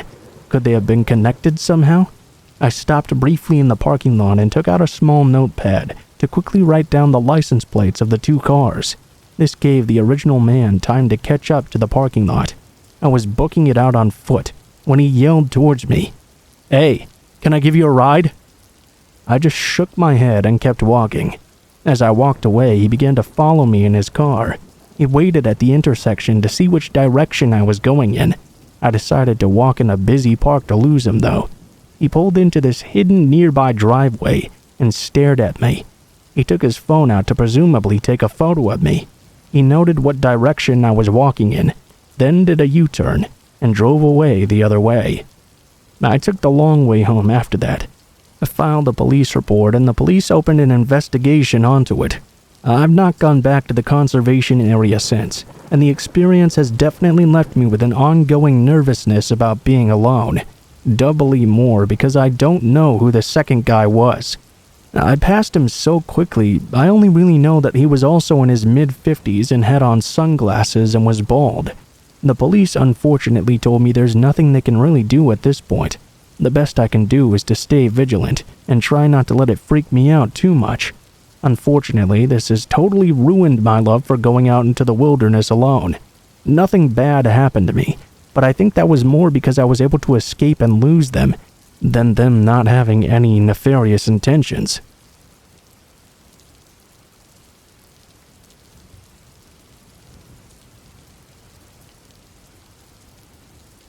This story is told from the perspective of a man. This incident happened just a few hours earlier, and I'm typing this story currently at my workplace.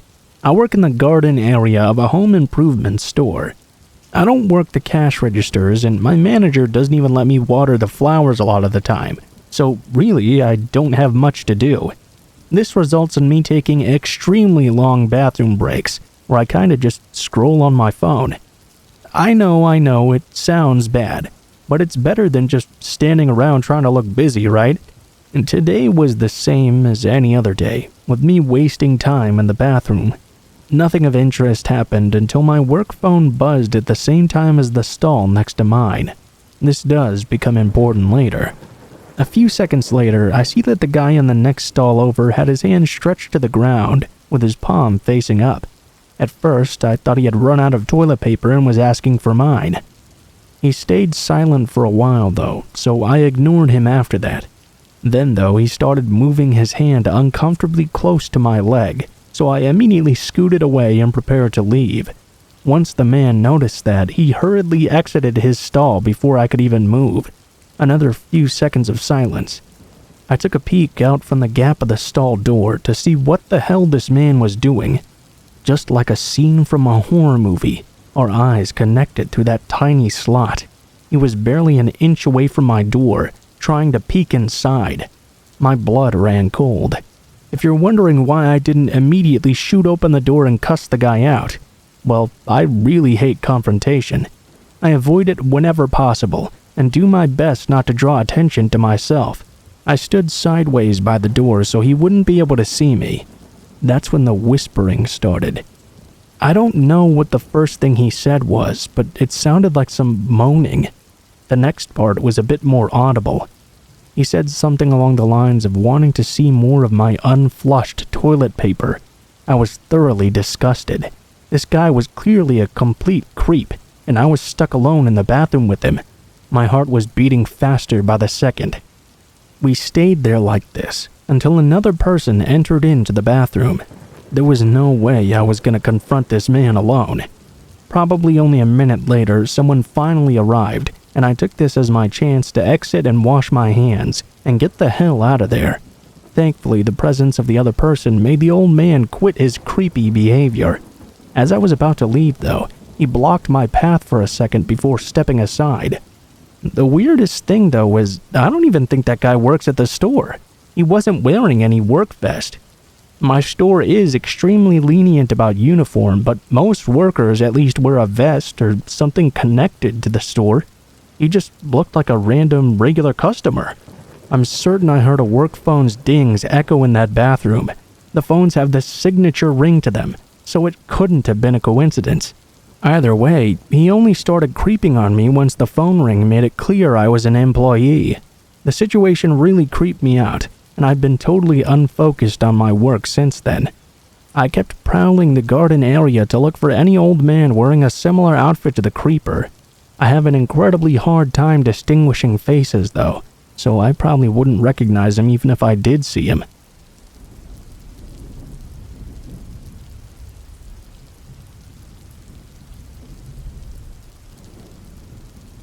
I think I should start this off by saying I'm not a great storyteller, so sorry about that in advance.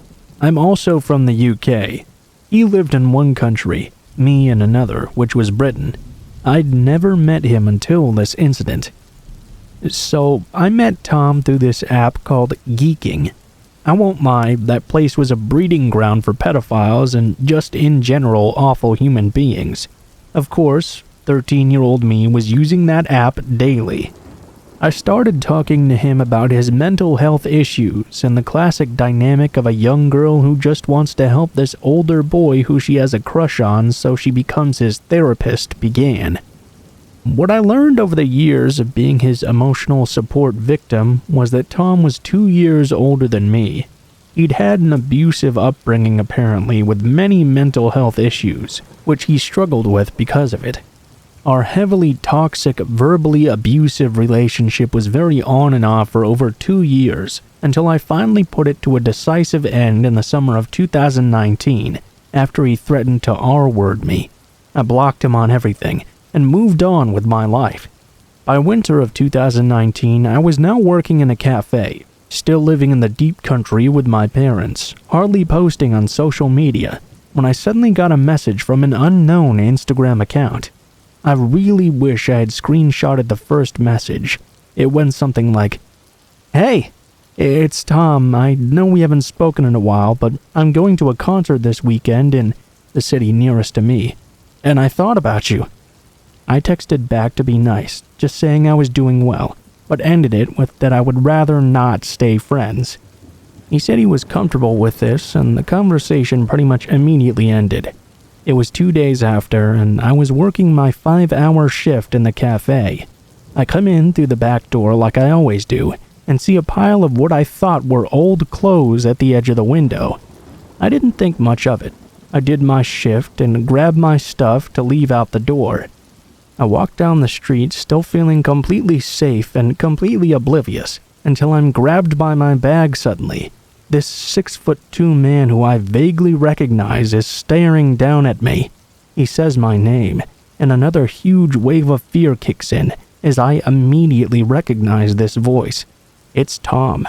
I didn't even give him the time of day to speak. I shook him off and started power walking down the street towards a shop where I knew my dad was. Looking back, I think I maybe should have ran back into my work, but as a 16-year-old who had never been in this sort of terrifying situation before, my first thought was to run straight to my dad.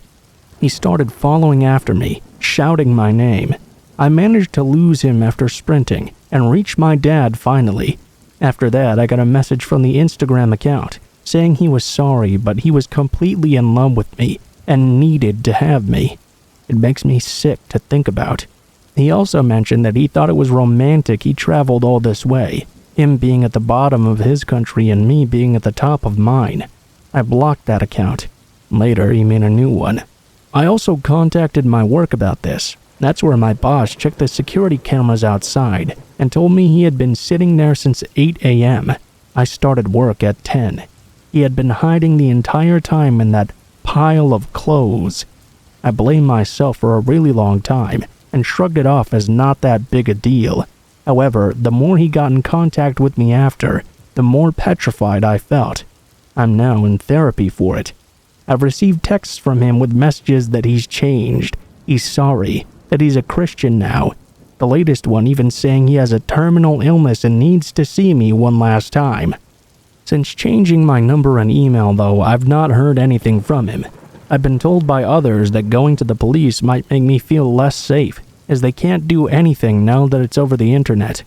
I'm back to feeling safe now, which is great, but I hope I never meet Tom again.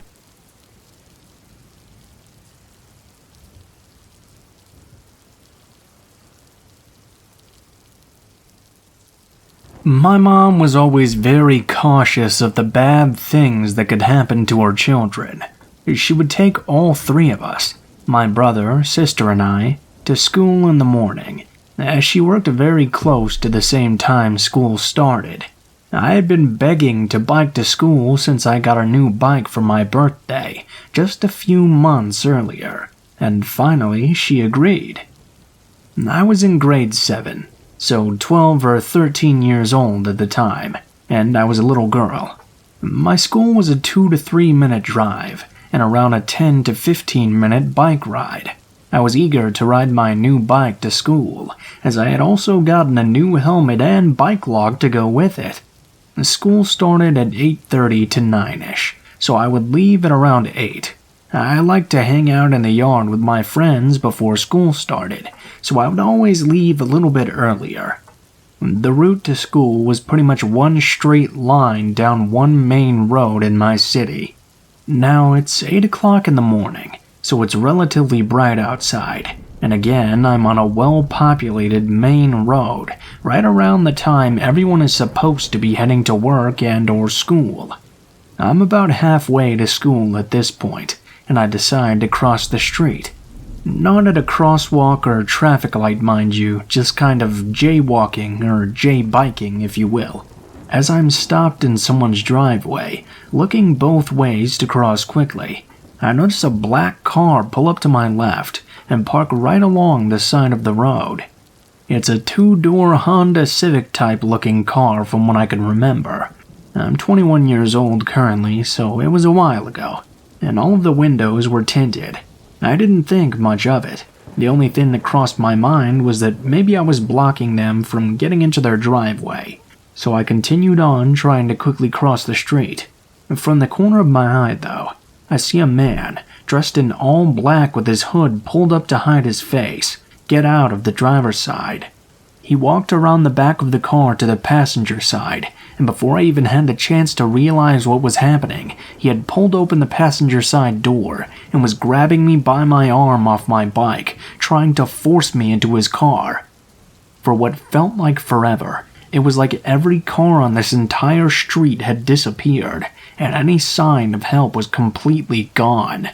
One of the busiest streets in my city felt like a gravel road in the middle of nowhere, with nothing to be seen for miles. It also felt like one of those awful nightmares, where you keep trying to scream but nothing ever comes out, so you're just silently suffering until you finally wake up. But this was real. I really couldn't scream. I can't explain that feeling any better than a nightmare, but never being able to wake up.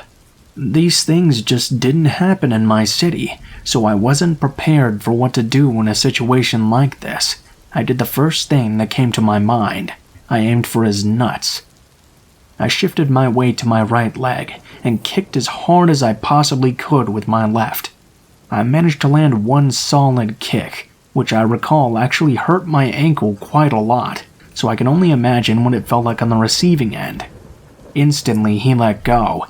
I didn't even look before I crossed the street, biking away as fast as I possibly could. I remember trying to turn around to get a license plate, but my eyes were too watery from the tears streaming from them, and it still felt like making any noise was impossible. I knew my mom would have been at work by now, so I just continued biking to school, silently crying the entire way. I pulled into the schoolyard and dropped my bike. I didn't care to lock it or ride it anywhere again, frankly. My school's front door was locked 24/7, and you had to ring a doorbell to get in, so I did exactly that. The secretary kindly reminded me that I still had time to play outside before class started, and that's when I was finally able to speak again. "I need to call my mom," I screamed. The door opened instantly. I explained what had happened to the secretary, then the principal, my mom, and finally the police, who I had refused to talk to until I spoke with my mom first. The police arrived at the school shortly and took my statement. Then I went into the station after school to make another with my mom. A business across the street from where it happened had video surveillance, but it only captured the bottom 6 inches of the guy's car pulling up, his footsteps around the back of his car, and the car pulling away shortly after. Basically no solid leads on who this prick was or is. It turns out, the same guy with the same body and car description went on to attempt to kidnap 3 other girls, but he was still never caught. I don't really believe in a god, but I do pray that he was and is never successful.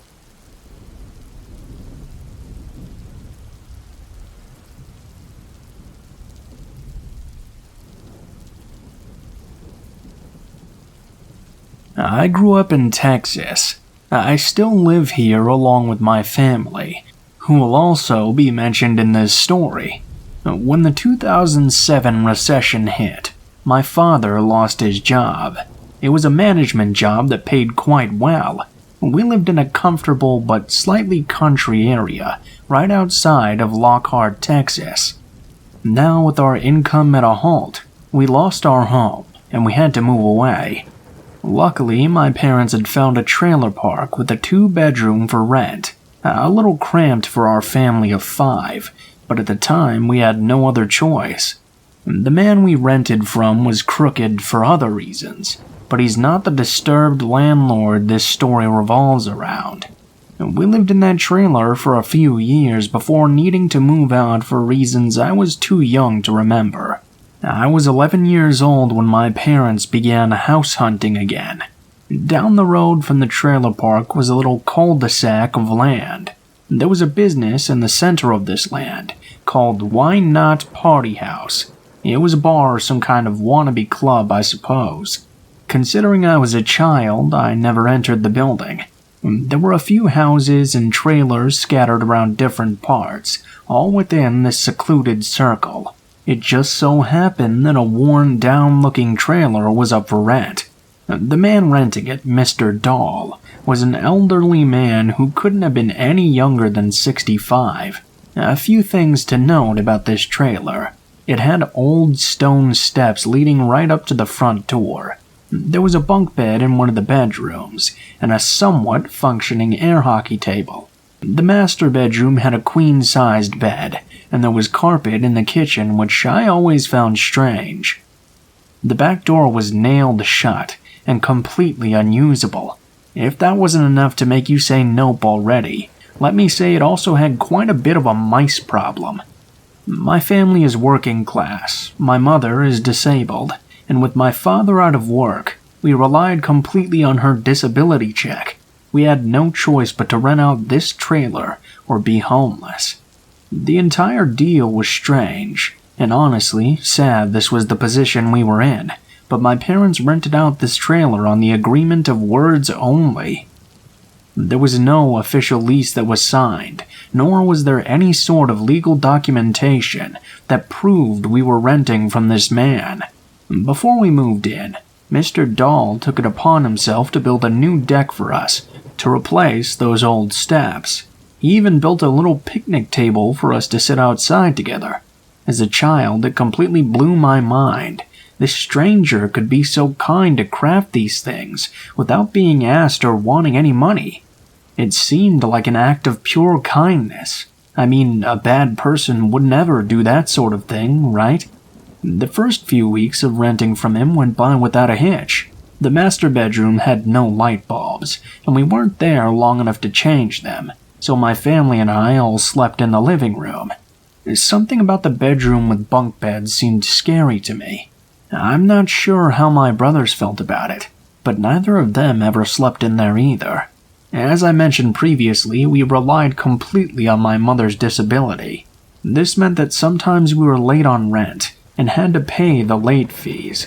Other than that, Mr. Dahl would usually be very understanding about everything, despite being a little bit irritated. My mother's check hit every first of the month, which is also the month for bills. Her, my father, and my older brother got into the car and drove into the city to take care of some bills and get a money order for rent. I was left alone in the trailer with my oldest brother. It was a time when we had no internet or cable, just VHS movies lying around. I was in the hallway. Come to find out, the trailer was flipped and the front door was the one nailed shut after all. Playing with my Wii. Legend of Zelda Twilight Princess to be exact. Something I need you all to note. We had no keys to this trailer. The only person with a set of keys was Mr. Dahl. So that meant we were unable to ever lock the trailer whenever we left. As I was playing my game, right in front of the door that was locked, I saw the knob begin to turn. No knocking at all. The knob jiggled, and our landlord tried to pry the door open twice, but was unable to do so successfully. I just froze and realized it was him. He must have assumed no one was home because the car was gone, but the door was locked, and I thought I was fine to continue playing my game. 11-year-old brain after all. My brother was in the living room, and we both heard this noise. At first, I thought it was a dog barking, and my brother heard it too. But the longer we listened, we realized it wasn't an animal, but the sound of people yelling. My brother went over to the front door to investigate the noises, and me being a small scared child, I followed right behind him, of course. Both of my parents were standing out in the yard. My mother was furiously shouting at our landlord, who was sitting in a farming vehicle. I'm not sure what the name of it was. I just remember it had a very long piece attached to it. She was visibly angry, and her voice was laced with rage. My father was yelling at him too, but it was so long ago that I don't remember exactly what was being said. My oldest brother asked what had happened, and here's how it goes. My parents had just pulled up to our trailer with the money order for rent. When they did, though, they caught Mr. Dahl backing up the farming vehicle against the door, the only exit in that trailer. My mother went into full protection mode knowing her 2 children were still stuck inside. She confronted him immediately. Luckily, he backed away from the door, but he was still operating the vehicle. I believe she threatened him, and after they had an exchange of words, he whipped the vehicle around fast and aggressively close to my mother. He even almost ran her over with it. My parents were obviously bewildered about what they had just witnessed. They didn't know what to do, so they called the police. When the police showed up and my parents explained the situation to them, they said it was no use because we had no legal agreement of renting out the trailer. The officers shrugged it off, said there was nothing they could do in the end because no one was injured. Apparently, trapping 2 children inside a trailer that's a fire hazard isn't exactly illegal. We only spent one last night in that trailer. We no longer felt safe there. We packed up as many things in our car as we could, but unfortunately we didn't have the money to rent a moving truck for the rest of our furniture. We stored the belongings we took with us at my grandparents' house, and we rented a motel room. It was about a week later after this all happened when we tried going back for the rest of our belongings. We wanted no confrontation with Mr. Dahl, so we showed up to the trailer at night. It was dark inside, and the porch light was off. My father and oldest brother went inside the trailer casually. Me, my mother, and my older brother were outside waiting in the car. It had been no less than 5 minutes when my father and oldest brother ran out of the trailer with speed I've never seen before. They hopped in the car and pulled out of there like some scene in an action movie. My mom became terrified and was demanding answers. Apparently, they went into the master bedroom first, which was an immediate right when you walked inside.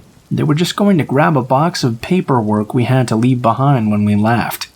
Out of the corner of their eye, though, they noticed something lying in the bed. Not just lying there asleep, but completely naked. It was Mr. Dahl, and right beside him was a gun. We never went back into that trailer. We never recovered the rest of our furniture that had sentimental value. It was family members, living and deceased. It's been almost a decade since this all happened. My mother and I discuss it every now and then, but we're thankful that time is behind us. I can't help but wonder if all that abandoned furniture was the result of some other unfortunate family who had had to leave everything behind, or have it taken from them forcefully.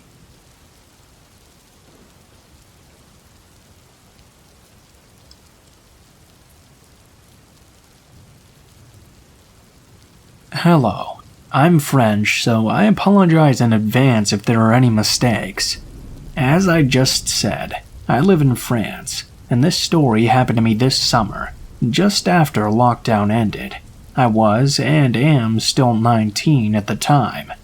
After the lockdown ended, I went to my grandparents to spend a few weeks. I got tested before, so there were no problems there. My grandparents live in a small city in the north of France, and they have a dog who's quite big. When I was really young, I lived at my grandparents' for a year, and at that time the dog was only a puppy. Her name is Chippy in French, which kind of means little devil in English, but in a more affectionate way. Considering when I was living there I played with her a lot, we were both really close, and that will have its importance later. Two of my favorite hobbies are having long walks and jogging. Thus, every evening I was going out for a long walk with the dog. There's a track that follows a path through the forest. Then there's a small hill, and on top of that a big place with lots of fields there. I run through there a lot, so I know the place. The air is fresh, and the view is quite stunning. So I was going there with the dog every day. It was also helping my grandparents to have her doing a lot of exercise. The first time we went there, nothing special happened. We just enjoyed our peaceful walk. It's about 6 to 7 kilometers, so basically an hour walk. The next day, when we arrived on top of the hill, in the field, it was probably around 10 p.m., but it was still some light because it's summer. There were 3 other people walking in the fields. They were all younger than me, probably about 15 or 16. I also noticed that they were smoking.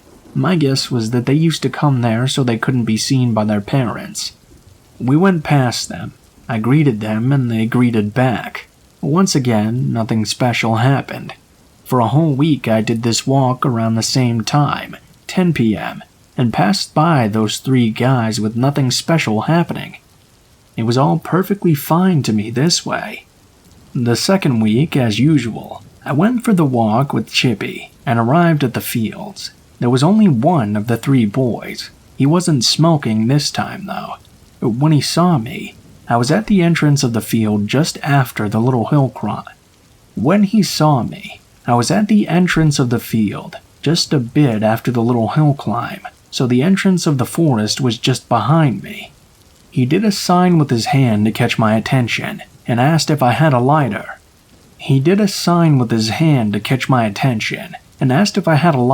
Which I actually did have in my pocket. I told him sure, so he walked over to me, the hand in the pockets of his hoodie. When he started to come closer, for some reason I felt a shiver. It's crazy how sometimes your instinct knows there's a problem, but you don't listen to it because nothing looks weird to you. I handed over the lighter as he passed by. At that moment, my dog was staring at him. Then everything happened so fast. He did a really fast movement with his hand, coming from the hoodie, and I only could see something shining. I just had a reflex of throwing myself back, so hard that I fell down. I just realized that it was a knife he was holding, and he had just tried to walk up and stab me. What saved me was my dog, God bless her. When she saw the boy try to stab me, she jumped on him, and he fell down. I immediately got up to my feet, and heard something behind my back. From the entrance of the forest, I saw 2 guys wearing animal masks come running right at me. I assumed they were probably his 2 friends. In this moment, your brain acts for yourself. You don't think at all. And in this case, the answer he found was very simple. The other guy was still laying on the ground. I had just watched my dog mauling him, and told her, "Run." I started jogging, and she followed me. I heard the worst possible thing from the guy who got up as well. "Catch him. Don't let him go." At this moment I was totally terrified. I was just running. I was hearing them jogging behind me. All I could think was, how long will they follow me for? Who the hell are these people? This was the first time I was really happy to be a runner. I was clearly in better condition than those boys, and that totally saved me, because they chased me for what felt like an eternity.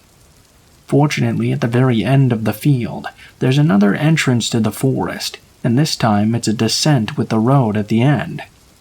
I could hear the steps of the 3 boys vanishing as I arrived at the end of the forest, though I never stopped running until I arrived at my grandparents' house and locked myself inside. I caught a big breath and gave a huge hug to my dog. I saw in her eyes that she totally understood what happened, and I had never been so happy to have her in my life. After that, I told everything to my grandparents. We called the police, but of course they didn't find anyone. I don't know what these guys wanted, but the animal masks kinda make me think they were some kind of Satanists or something. I really don't want to know either way. I still do long walks with Chippy the hero dog, but now I go a bit earlier, into places with a lot more people around.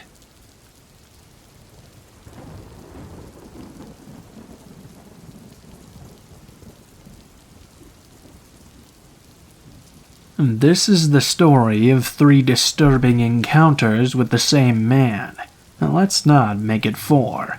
I was about 15 years old at the time, and out to a weekend afternoon movie with my friend.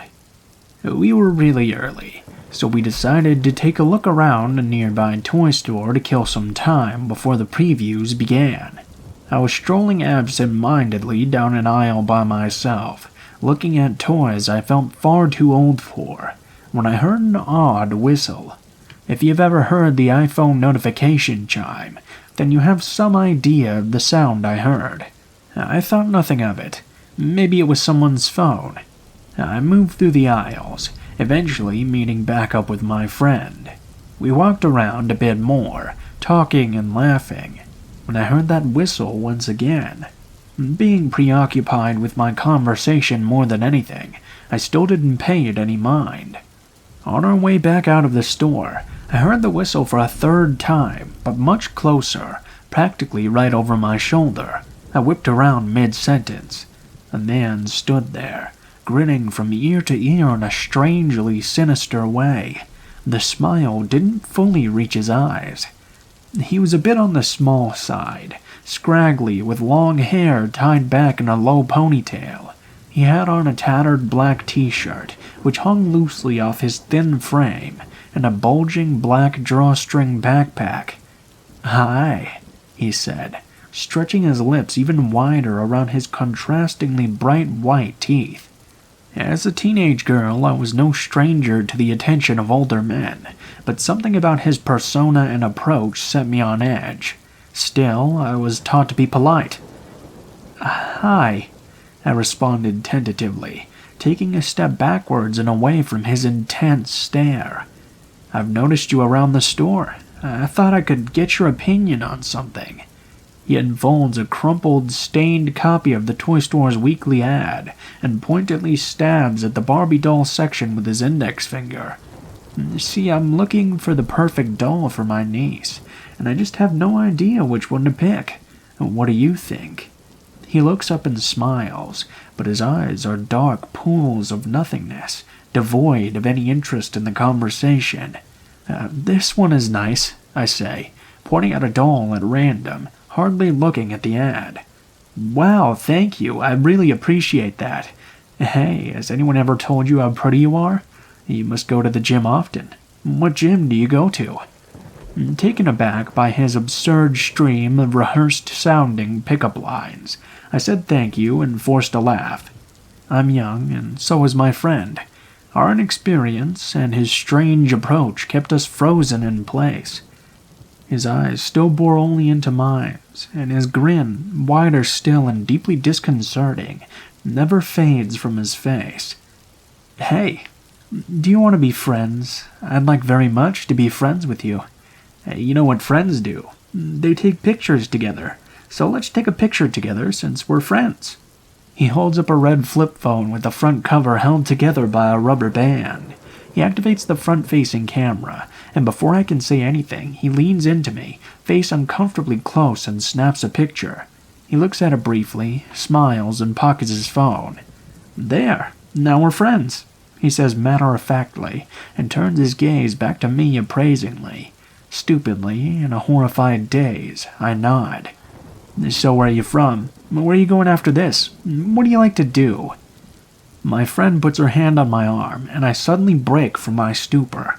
"We have to go, my dad's waiting," I say, and we turn to leave. My last, but not final, glimpse of him is with his head cocked to the side, and a wide smile spread across his face. His eyes now flickered with something I can only recall as amusement. We turned our backs, and as soon as we get far enough away, we ran.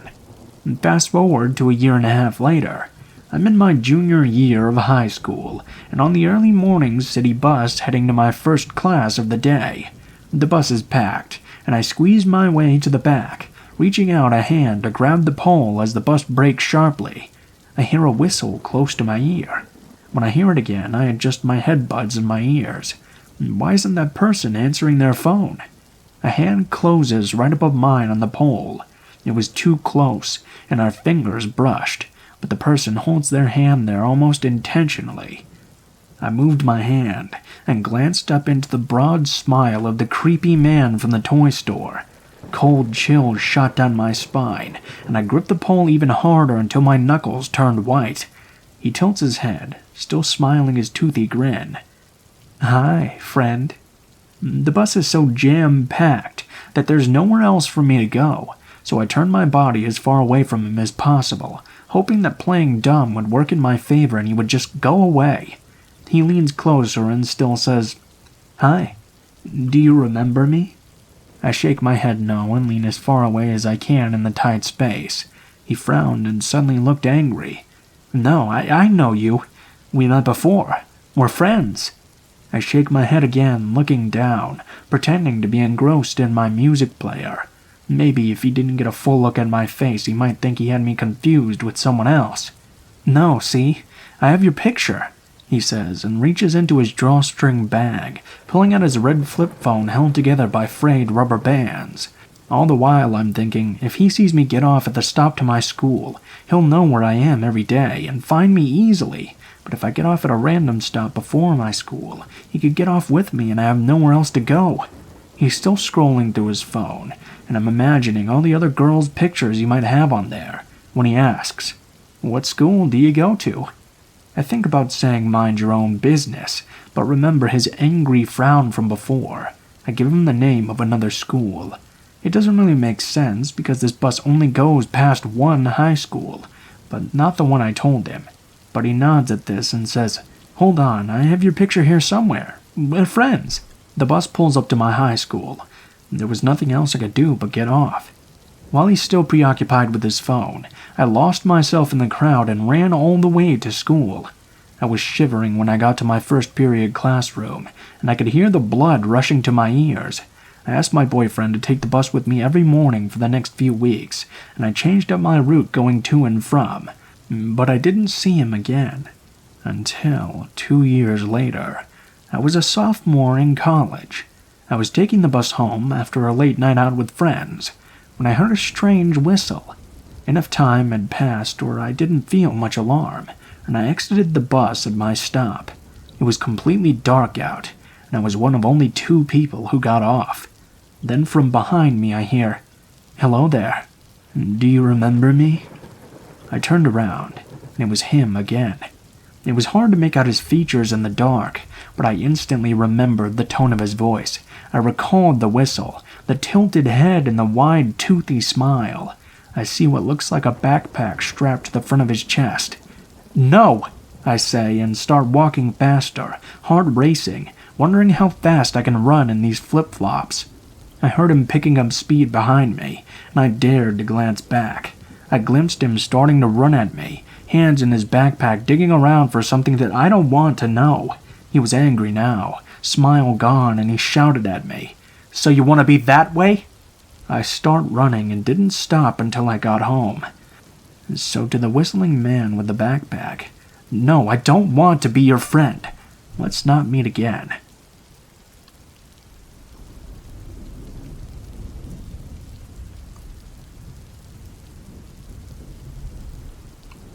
This is an old story from when I was 20, and it's most of the reason why I hate catching buses now.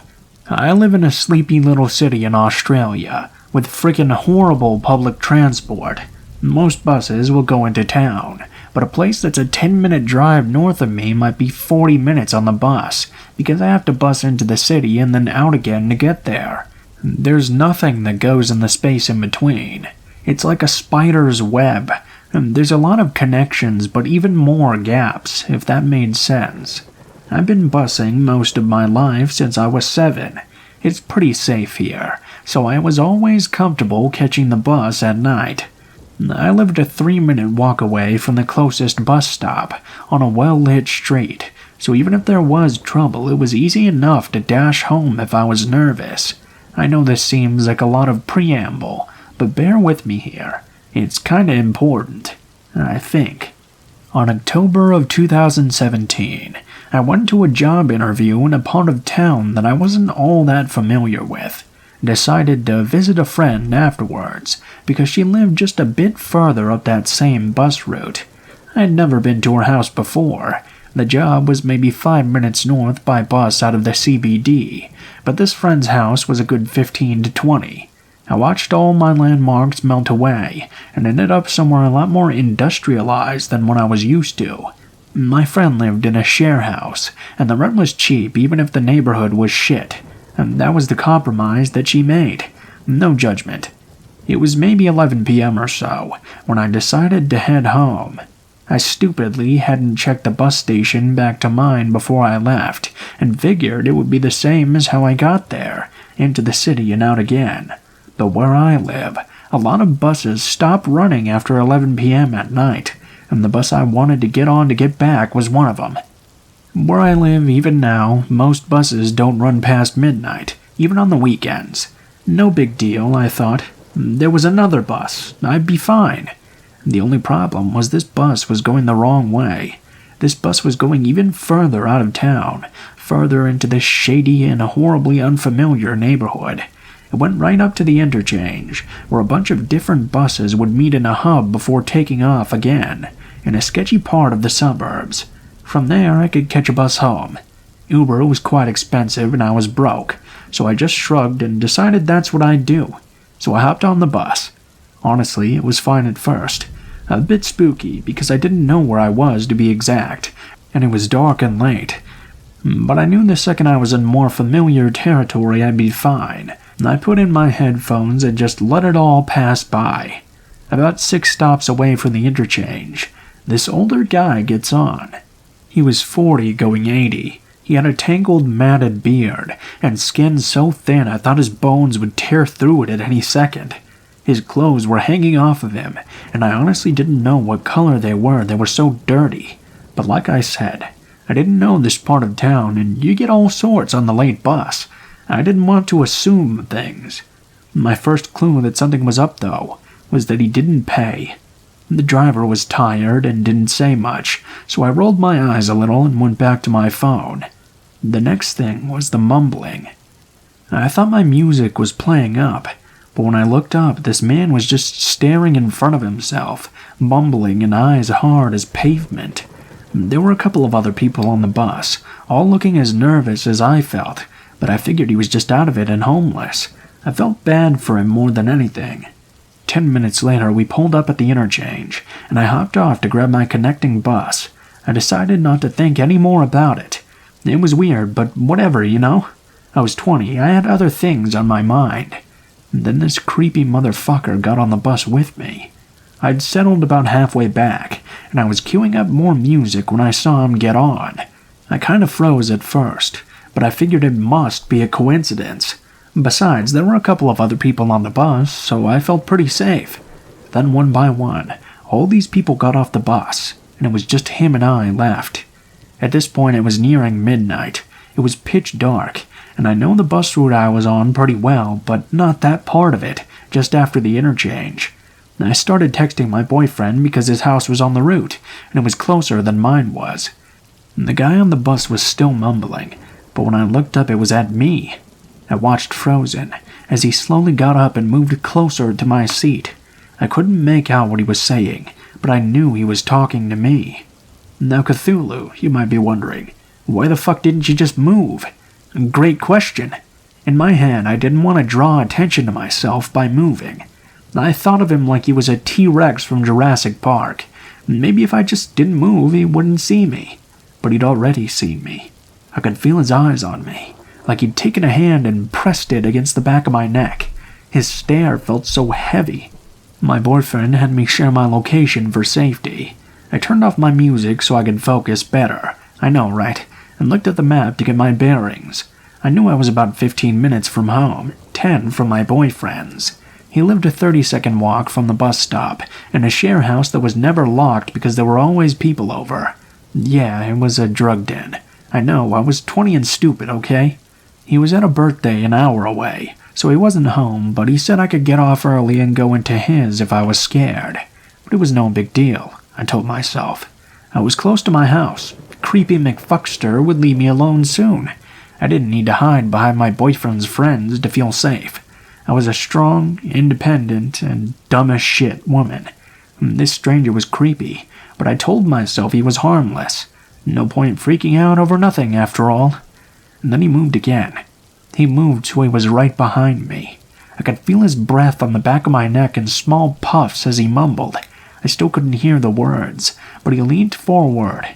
I stopped texting my boyfriend, because when it's time to fight or run, I freeze instead. Thanks, lizard brain, for letting me down there. That 10 minutes felt like hours.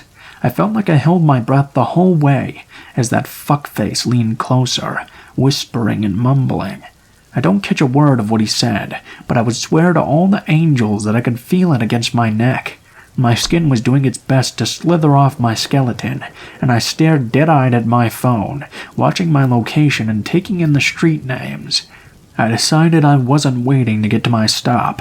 I was getting off at my boyfriend's and legging it, so that's what I did. I sprinted off that bus and ran into his house, slammed the door behind me, not even checking to see if he followed me off. To my horror, my boyfriend's house for the first time that year was completely empty.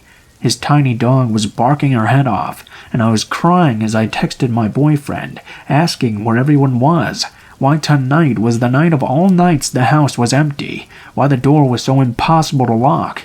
And when I finally got it closed, my boyfriend's dog was still barking. I sat in the hall for a while, listening to the swing of the gate. If I heard it creak, I told myself, I would call the police. After a few minutes, I got up and went to my boyfriend's room to wait. The whole time, this dog was still barking, but not this someone is home bark. She was doing her I'm trying to be menacing because I do not like this bark, and growl. That kind of shot her whole body forward. So I lifted up my boyfriend's blinds, and I peeked for just a second. There, in the middle of the road, in a pool of cold streetlight, someone was standing and staring at the house. At that distance, I couldn't see them, and I don't think they could see me, so I don't know for sure if it was the same man. I don't know. As I stared at him in the back of my head, I heard those whispers I heard on the bus. My boyfriend got back about 20 minutes later, and the man was gone then, but I still cried a little. A lot. Okay, it was a lot. It's been a few years now. McCreepy McFuckface? Let's not meet.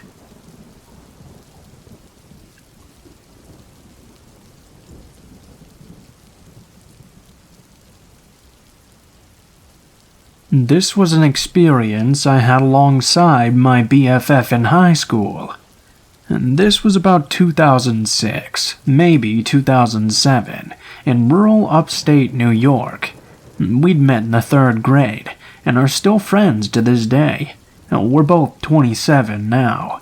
Let me give you some background information first. My friend B and I became instant friends when we met in 3rd grade, and we were inseparable. We frequented each other's homes so much, her mom set up a guest room as my room. I had toys, clothes, pictures, everything I needed was there. I was practically family. Pictures of B and I hung on the walls of the home owned by her very proud mother, Shelley.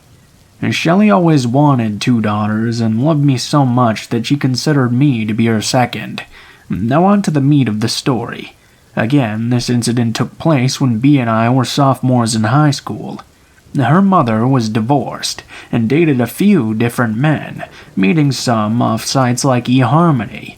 She had been speaking to a man for a few weeks, gushing about how manly and charming he was. And she was really excited, and always showed us their profiles before she decided to go on an actual date with one of these men. She would always say to us, "I need my daughter's stamps of approval." One night she called us to her room, and showed us this man she had been talking about. His profile was simple, as one would imagine for a middle-aged man in 2007 on eHarmony.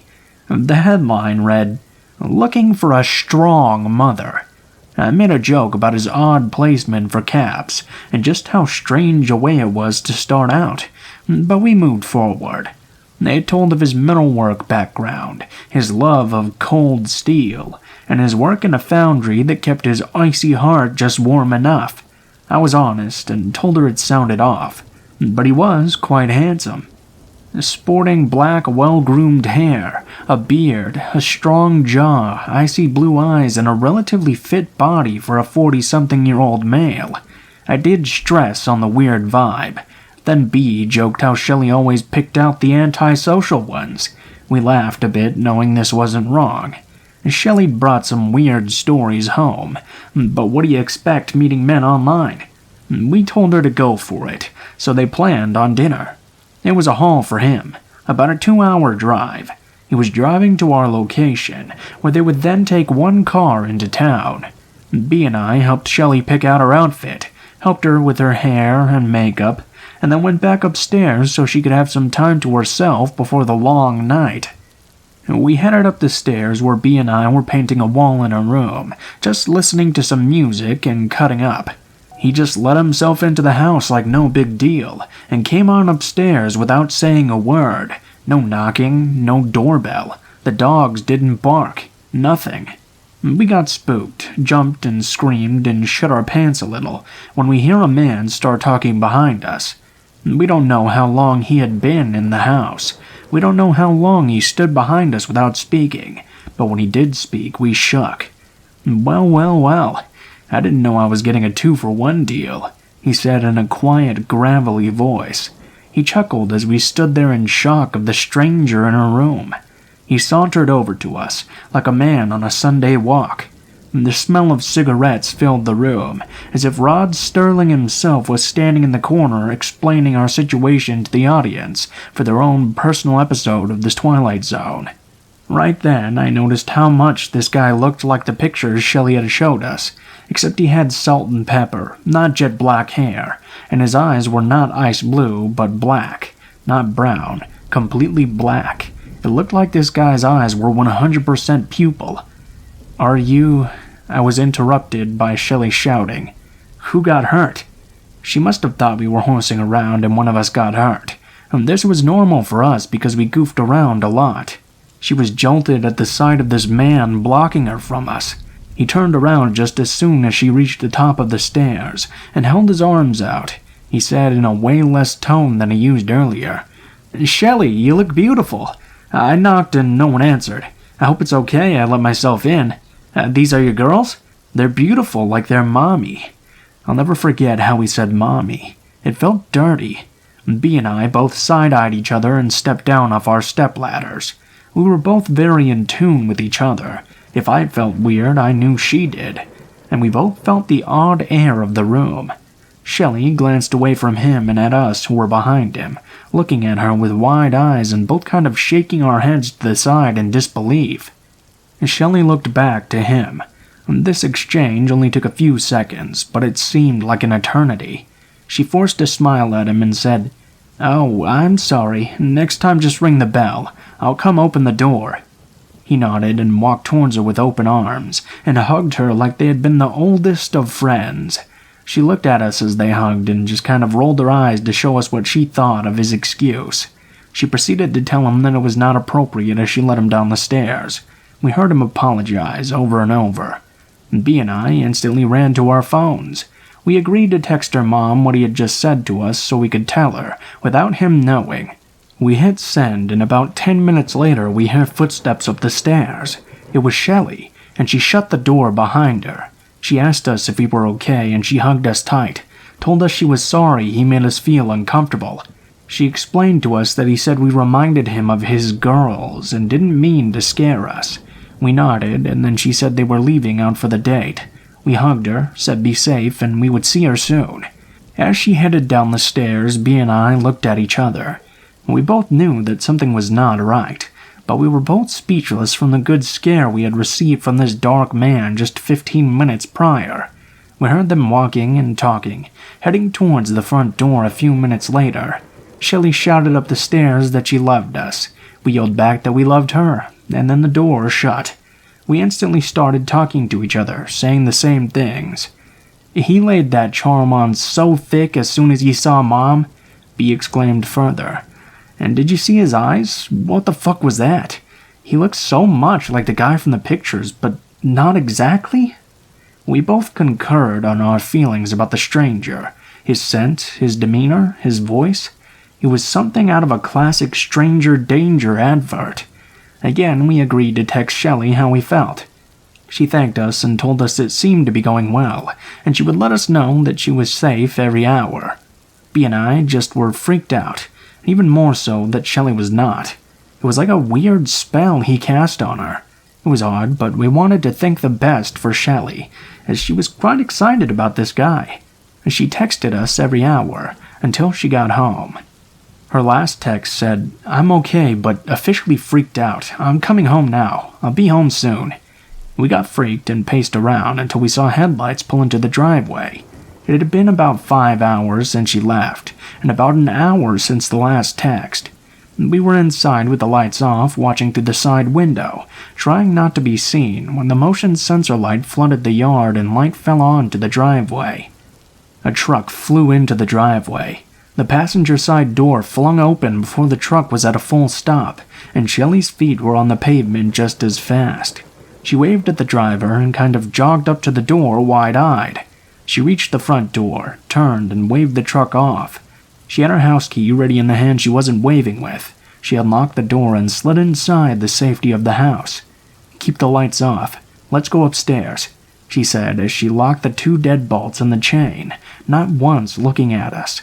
We headed up the stairs behind her. We walked into B's room and looked out the window, down to the truck, still in park out front with the lights on and the engine running. As we all stared at this truck, Shelley told us of the ordeal she had gone through. Long story short, he had made reservations at the wrong restaurant. He suggested they go buy some food and have a picnic-style dinner at a local park. Shelley didn't do well outdoors. She was an office woman, so she declined. However, he had just drove so long to get there. He hit her with those "you kinda owe me" stuff, and Shelley said that made her feel bad. She knew he drove 2 hours, so when he mentioned that he had a vacation home he could cook for her at close by, she agreed. She said they got to the house and it was nice enough. A log cabin near Bethel, New York, only about 35 minutes from our town. She said the whole time he kept talking about how easy it was to get her alone. He kept saying he liked strong mommies because they have such a fight, but she caved. This made her skin crawl. This wasn't the man she thought it was. This also wasn't the man in the picture, and Shelley started to slowly realize this. Shelley then said she asked for a ride home due to her feeling ill. He wasn't the happiest, but he complied and stopped cooking. He started looking for the keys she knew he had in his pocket. Then he started asking her about our girls, referring to myself and B. This freaked Shelley out so bad she told him she was going to get someone to come get her. That he didn't like. He found his keys instantly. Once they were out of the house and in the truck would not start, so they had to move to his work truck. Shelley was visibly shaken, and wouldn't take her eyes off the truck in the driveway as she spilled this story out, post-haste. She said there was a garage that he said they had to walk around the house to hop in the work truck. She felt like she had no choice but to play it cool, and just agreed to go. She hopped out and walked around the house, and there indeed was another garage with a truck in it. The same truck that we were all currently staring at, just idling in the driveway. "It smelled like bleach and metal," Shelley whispered. She told us on the way home he just kept asking about us. What did we do that she didn't like? What got us spankings? What were the naughty things we got in trouble for? What she would do without us? And the one question to scare you out of your pants as a parent: would you sacrifice yourself for our girls? Shelley said she stared at him in awe and disbelief, and then he just laughed. She got more and more concerned as she noticed her surroundings in the back of the truck she was riding home in. There were what she thought were chains in a bucket, sitting on a desk that was drilled into the floor, a duffel bag, and very large metal objects she wasn't too sure of. This is when he started to pull out pictures on his little flip phone that he had of us. He must have found Shelly's Facebook. He took pictures of our pictures and had them on his phone, waving it around, telling Shelly what a good, strong mommy she had been for us, and she should be proud of what she had accomplished. By this time, they were pulling into the driveway, and Shelly was done with his shit. She was just about finished when we saw the truck's lights turn off. She immediately picked up the phone and dialed the sheriff, told him quickly there was an unwelcomed person outside the home. Being such a small town, the sheriff not only went to school and graduated with Shelly, but only lived about 3 doors down. Just as we see this guy getting out of his truck with a duffel bag, we saw the sheriff whip up behind him. The man panicked and literally threw his duffel bag into his truck. He tried to back into the sheriff to get out. When he realized he was blocked from the rear, he went through the yard. We could not believe our eyes. The truck peeled put, taking some of the lawn with it. The sheriff came to the door to check on us and told us he had units down the road waiting for him. We shared a good collective cry and rejoiced in our safety. It did, however, create some paranoia issues in the next couple of weeks, due to the fact that we didn't know how long he was in the house when he had just let himself in. Did he put cameras anywhere? Did he mess with the food in the house to hurt someone? I mean, it was bad, but we worked through it. We never heard anything about him getting caught. We did occasionally receive eerie messages on Facebook, 2 of which we knew were him, but we put all that out of our minds.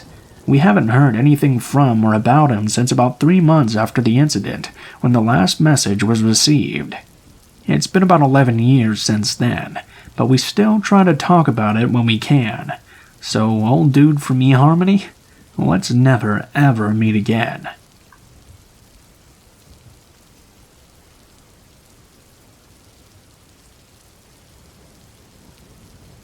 Hi all.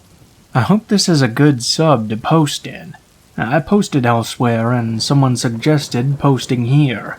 In this particular crime, the perpetrator is thankfully behind bars, but I still struggle with the why of it all. So my part of the story starts in 2009, and I was a junior in high school. I lived in a small town in Ohio. In the fall, I started to date my first real boyfriend, John. John was a senior, and many of his friends were dating my friends, and he was well-liked and funny at school. I was thrilled about the relationship, especially because my strict parents seemed to like John as well. He was pretty quiet around them, but always polite and appreciative of their presence. Since it's a small town, John literally lived right down the street, and we hung out all the time. My parents were actually getting divorced at the time, so I liked spending time at his place more than mine. John lived with Chris, a man who wasn't his biological dad, but someone he had lived with since around age 13, and often called Dad anyway. Chris was an adolescence counselor who knew John because he'd been in foster care, and he had taken John in himself. Chris was an amazing human, who was fun to be around, and it was just the 2 of them and their pug Murphy at the house. I didn't know much about John's childhood at first, other than it had clearly been rough enough for him to be involved with child services. Anyways, we spent a lot of time together, and always had a good time with Chris as well. Eventually, John confided in me that he often had suicidal thoughts. I was shaken by this, and I told Chris about it as well. We continued to date, though, and I did my best to support him. So the next year, I'm a senior, and John has graduated, but he's not really doing anything. He didn't go to college, and his plans to join the military weren't working out. So he was just living with Chris and working a part-time job that my dad had gotten for him. I've always been into school and extracurriculars, and I felt like John was holding me back. Our relationship was going downhill in many ways, but I was scared that if I broke it off with him, he might really kill himself. He had threatened to do so when I had tried before. In May 2001, I graduated high school and decided I had to leave the relationship behind. I was having my own depression issues, and John was having a detrimental effect on my health. I finally told him we had to break up, and he needed to stop contacting me threatening self-harm. I mostly cut off all contact, and a couple months later I got an apartment with a friend about 30 minutes away from home, and right beside the college I was attending. One Friday night in April 2012, I'm in my hometown to see a friend, and I pass John's house where I see police cars everywhere. I'm shocked and assume John must have attempted suicide, so I immediately called our mutual friend Kyle.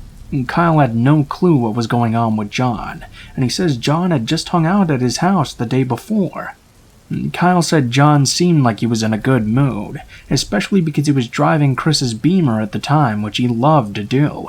Anyways, Kyle was actually chilling at my apartment with my roommate. This was normal, as he had a crush on her, so I just kept driving that way. When I got to my place, Kyle still hadn't heard anything, but my mom called me up with the scoop. She's friends with cops' wives, small-town stuff. It turns out that John murdered Chris and was on the run somewhere. Someone had called for a wellness check after not hearing from Chris for a while, and the cops found his body at home. I was shocked and a little scared, as were Kyle and my roomie, so we decided to stay at my roommate's parents' house for the night. By the morning, the cops had luckily found and arrested John. He had taken the Beamer, so it was easily spotted at a rundown motel, about 15 miles from his home and 12 from our apartment. When the details came out, the whole thing was even more horrifying. It was a brutal homicide, and it had occurred the days before the body was found. This means that John was just hanging out at Kyle's house between committing this act and getting arrested, just nonchalantly playing video games, telling jokes to Kyle's little sister, acting like everything was fine. Meanwhile, he had stuffed Chris's body in their freezer at home. It's insane to think about how someone could be such a psychopath, and there was no explanation given. John tried to plead insanity, but he was eventually deemed competent and then pleaded guilty. He got 30 to life in prison. I've obviously told this story from my perspective, but the person who really matters in this, of course, is the victim. And Chris was truly a saint of a human being. He had been my role model for so many years, and you just wonder how could something so horrific happen to someone so good, and at the hands of someone they had given everything to, someone they loved, trusted, and saw as a son.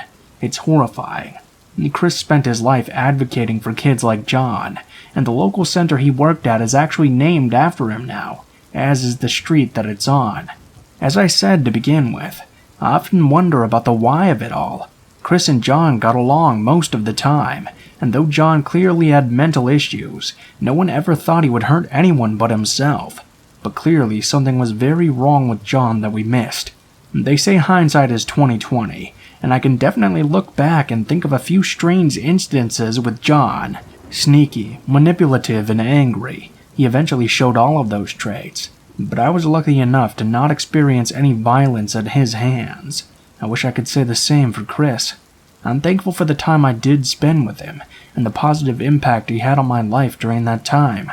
I know he had a positive effect on many others as well, so may he rest in peace.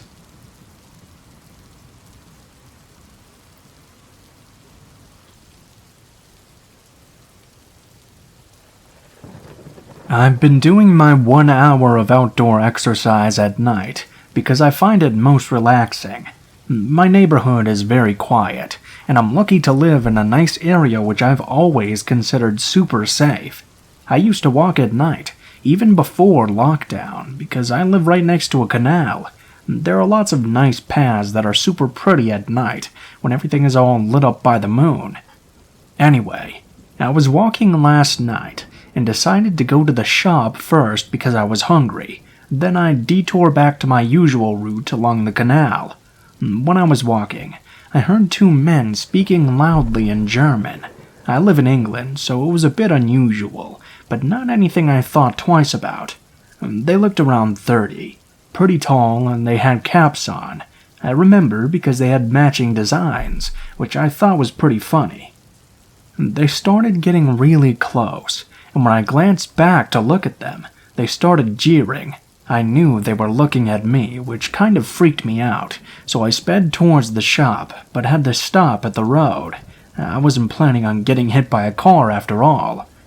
They caught up with me pretty fast, but they didn't stop for the lights to change. They just walked across and went right into the store I was headed for.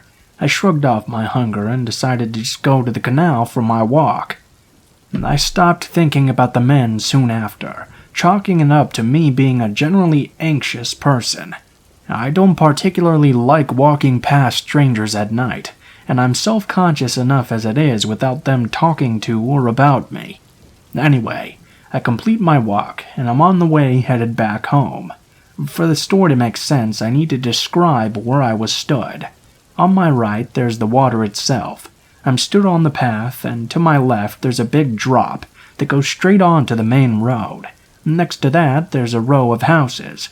There's a railway bridge right in front of me. I have my earphones in, and my music is pretty loud, but I thought I could make out the sound of someone shouting. I took one earphone out and listened, but it was pretty silent apart from the passing cars on the road below me. And that's when I saw two men heading towards the bridge. I immediately recognized them as the two men who had jeered at me before from their caps. I stopped walking as my anxiety flooded back, and considered phoning somebody. I irrationally thought that if I'm on the phone when they walk past me, they wouldn't bother me. But despite the fact I'd been stood frozen for ages, nobody came out from under the bridge. I waited and stared at the bridge for a while, in complete confusion because there's no way they could have just vanished. I could see through to the other side of the bridge, so I know they didn't turn around or walk away or anything, but they certainly hadn't walked through because no one had passed me. After a few moments, I started to think I had hallucinated them or something. I have no history of hallucinations, but I couldn't explain it any other way. I started to slowly walk towards the mouth of the bridge, and just as I'm about to step in, I see it. The shadow of one of the men cast across the wall. My blood literally ran cold, and I realized what was going on. They were waiting for me at the other side of the bridge, but they must have hidden behind the abutment so I wouldn't see them. My mind went a million different places, panicking about what they would do if I walked under that bridge. I was convinced they'd just follow me if I stayed where I was and phoned for help. I was certain they'd come out to see what was going on and I'd be trapped. I did the only thing I could think to do. I quietly ran to the fence that separated the canal path from the drop to the main road and jumped it. It was only about thigh height, and on the other side there was a small space before the wall and the drop itself. I waited for a couple of moments as the cars passed, but thankfully I live in a quiet area so the road was soon empty. I managed to navigate myself so I could lower myself off the drop without A, making much noise, or B, hurting myself too much. And the moment my feet hit the road, I raced to the side where the houses were, and sped walked down that path as fast as I could without making noise. I only glanced back when I was nearing the end of the road. The men were still there, standing next to the bridge. I could see that they were looking around and through the bridge to see where I had gotten to. I felt sick and terrified, but thankfully I made it home. I don't know what they wanted. I don't know who they were or if they'll be there again tonight. But I do know I'm not going to be walking at night for a very long time.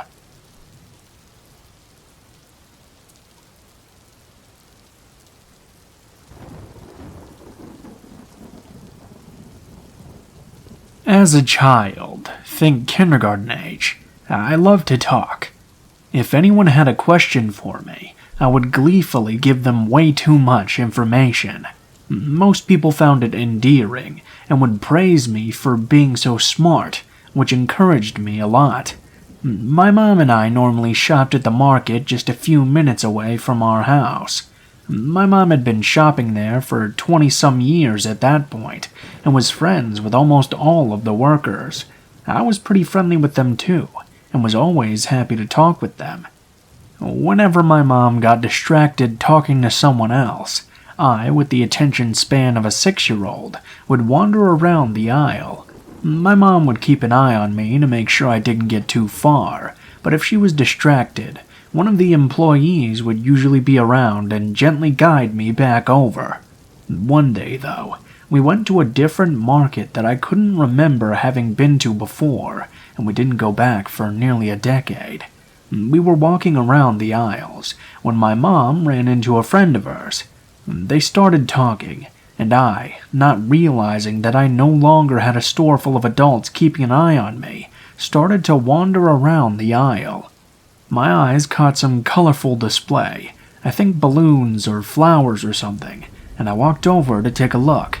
Once I was satisfied with my inspection, I turned back to the aisle, only to find that my mom was no longer there. That had never happened before. I looked around a little, though not moving from my spot near the colorful displays. Since it was right near the registers, there were a decent amount of people nearby, which I'm very thankful for now. As I looked around, an employee came up to me. He was older than my sister. She was around 12 or 13 at the time, and younger than my dad, in his mid-40s. That was about the only way I could gauge age at that time. Now I would say he was probably in his early to mid-20s if I remember right. "Hi there," he said sweetly, in a tone that you normally speak to kids in. I cheerfully said hello, stepping a little bit closer. "Are you looking for your mommy?"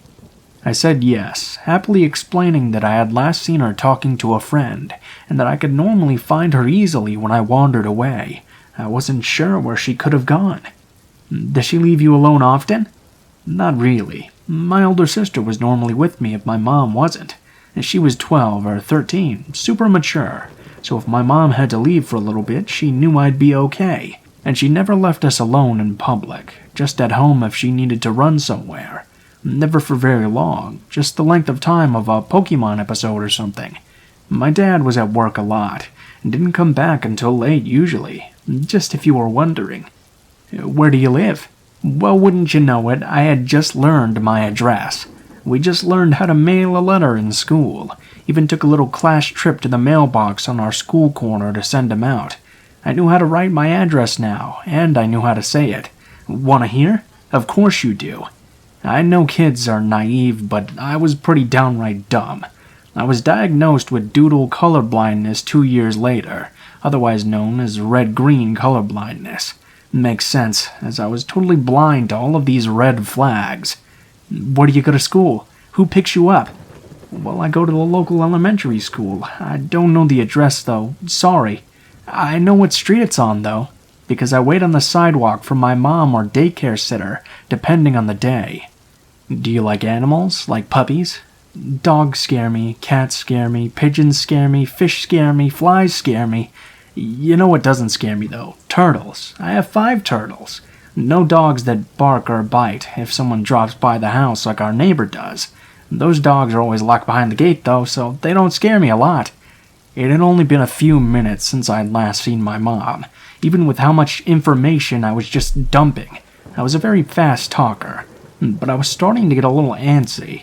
Not because I was uncomfortable talking to this stranger, but because I had skipped lunch that day specifically to con my mom into letting me get a bagel from the store next door, which was why we were at that market in the first place. My mom was holding on to the bagel to make sure I didn't try to eat it too fast and choke, which I'd done several times in the past. I wanted my bagel, and while I liked talking to this grown man who made me feel smart and was oh so interested in my life, I liked food more. And plus, if I caught my mom when we were near the bakery section, I might be able to use my charm and cuteness to get a cookie or something. So I gotta go find my mom now. "Oh, well, I'll walk around with you and help you find her." "You want to lead me through the market where you work, where you can easily bring me into a back room, meat locker, or any number of places?" "Yeah, sounds good." "Ozzy!" I turn around to see my mom. The relieved look on her face is slowly changing into something more anxious. I smile happily and wave her over.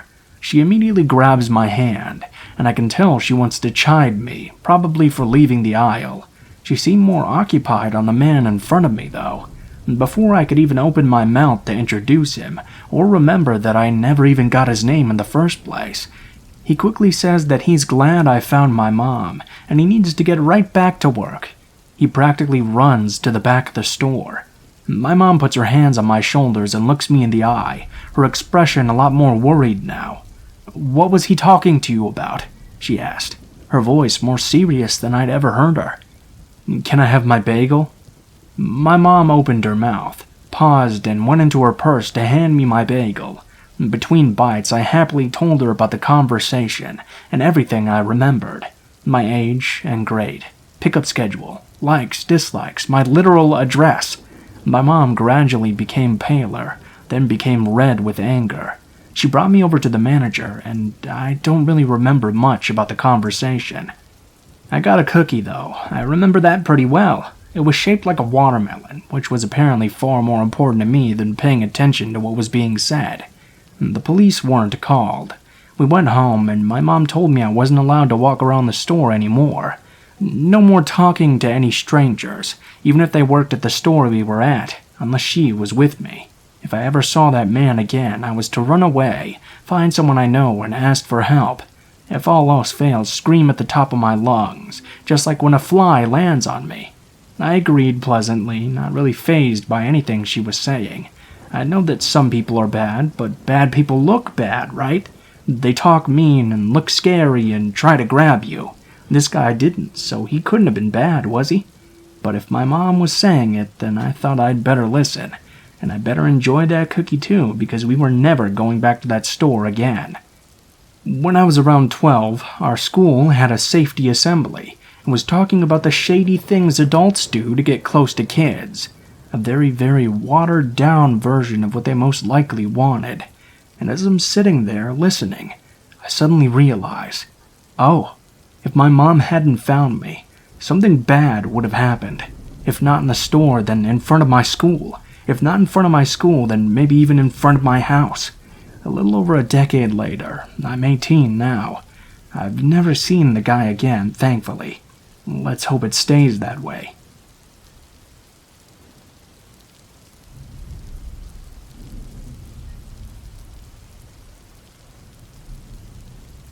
When I was about 16, 9 years ago, I was living with my family in a suburban area outside of LA. It was a nice neighborhood.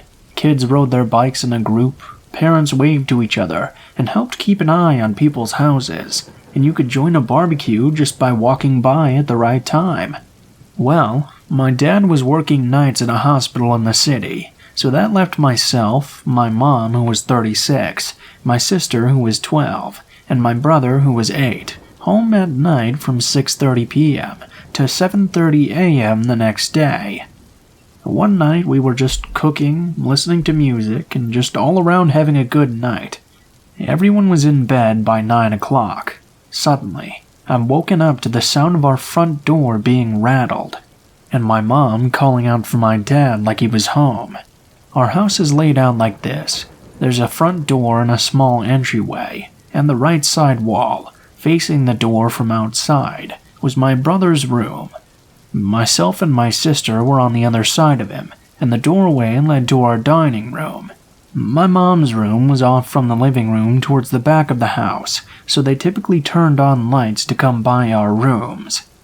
It wasn't all that uncommon for my dad to get let off a shift a few hours early and end up home before 7. Our front door was frosted glass in the middle that was clear enough so that we could see whoever was at the front door. It was old and a little off, so typically you had to put a little force into opening the door, even if it was completely unlocked. This part my mom later filled me in. She had gotten up, also hearing the door, and thought my dad was home the same as I did. However, upon calling out for my dad to confirm and turning on the light switch, whoever it was at the front door froze and noticeably jumped. She had still been walking closer to the door to open it to help him, still half asleep, when she realized the man in the doorway was as tall as my dad, but he had a full head of hair, as well as his outline not matching the familiar one of my dad coming home in scrubs. This man was wider than my dad, and once he could see my mom in the doorway, he started not only turning the knob, but throwing himself against the frosted glass. I don't know what kept me from rolling over and going back to bed, but in the next few moments, I heard my mom scream. I sat up in time to hear her footsteps and see her as she disappeared into her bedroom, only to come out with the revolver my dad had bought her for her birthday. At this point, I had rolled over and checked my cell phone quickly to see it was 1:30 in the morning. I dialed 911 while my mom was pointing the gun at whoever was at the door trying to force their way inside. "Stop or I'll shoot you. I'm on the phone with the police and they're on their way already, so I will use force if you enter my home." My mom was screaming at the huge man at the door, who after hearing her the second and third time, finally took a step back. He just stared at our shapes from the other side of the frosted glass. After a moment's thought, he seemed to like his chances because he stepped forward once again and only ran once my mom pulled the pin back and repeated what she had been saying, adding that she might decide not even to wait for him to be inside. The man ran off, as I mentioned, and I stayed on the phone with 911 as my mom stood in the doorway. Her gun still clutched in both her hands, aimed at the door the way Dad had taught her to hold it just the weekend before, when we'd all gone off to the range. It was only a moment after the man had fled that 2 uniformed officers filled the doorway he had just been in. When they knocked, I finally realized just how terrified my mother was, because she didn't even respond to them identifying themselves.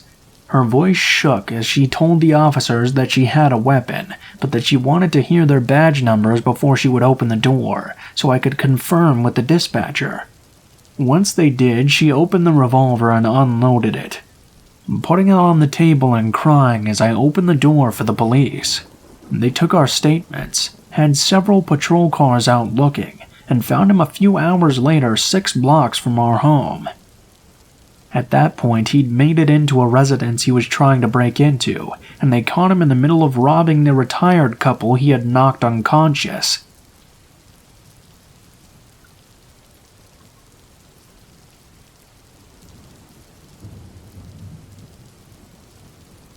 I grew up on an island in Alaska, and I lived on the same property from birth to high school graduation. Our house was 2 stories, and the downstairs had a bathroom, furnace, storage, entryway, and rec room. One of the walls had some plywood pieces up, so we could feed extension cords through it up into our crawl space. We had a C-shaped driveway that you would enter from one side, then park in the carport and just drive forward to the exit. The crawl space consisted of 2 big water tanks because we caught our own rainwater. We also used this area for some storage. The space was 10 by 15, but only 3 feet high. You had to lift a cover up to get into the water tanks.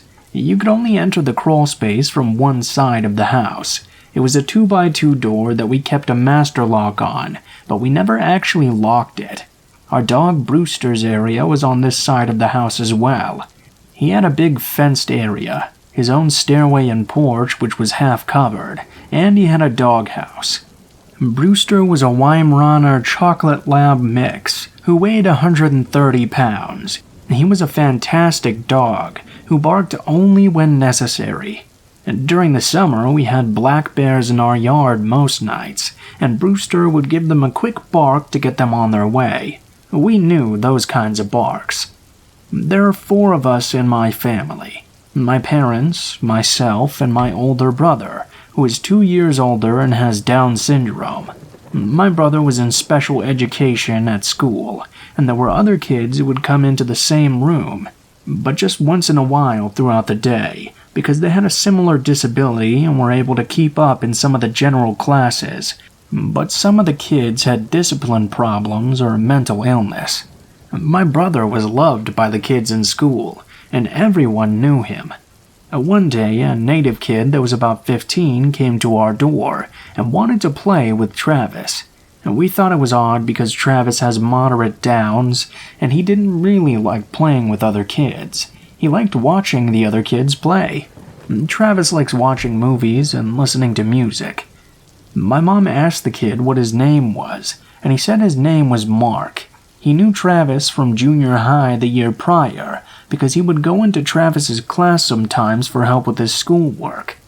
I remembered him staring at me a little too much, and he didn't seem like someone who was mentally challenged. My mom let him come in, but kept a watchful eye on him. Travis seemed like he didn't want him there, and my mom told Mark we were having dinner soon and told him it was time for him to go. My mom found out he had moved into the area where we lived, but it was still a little ways away. He had been in and out of foster care most of his life, and his parents were abusive addicts.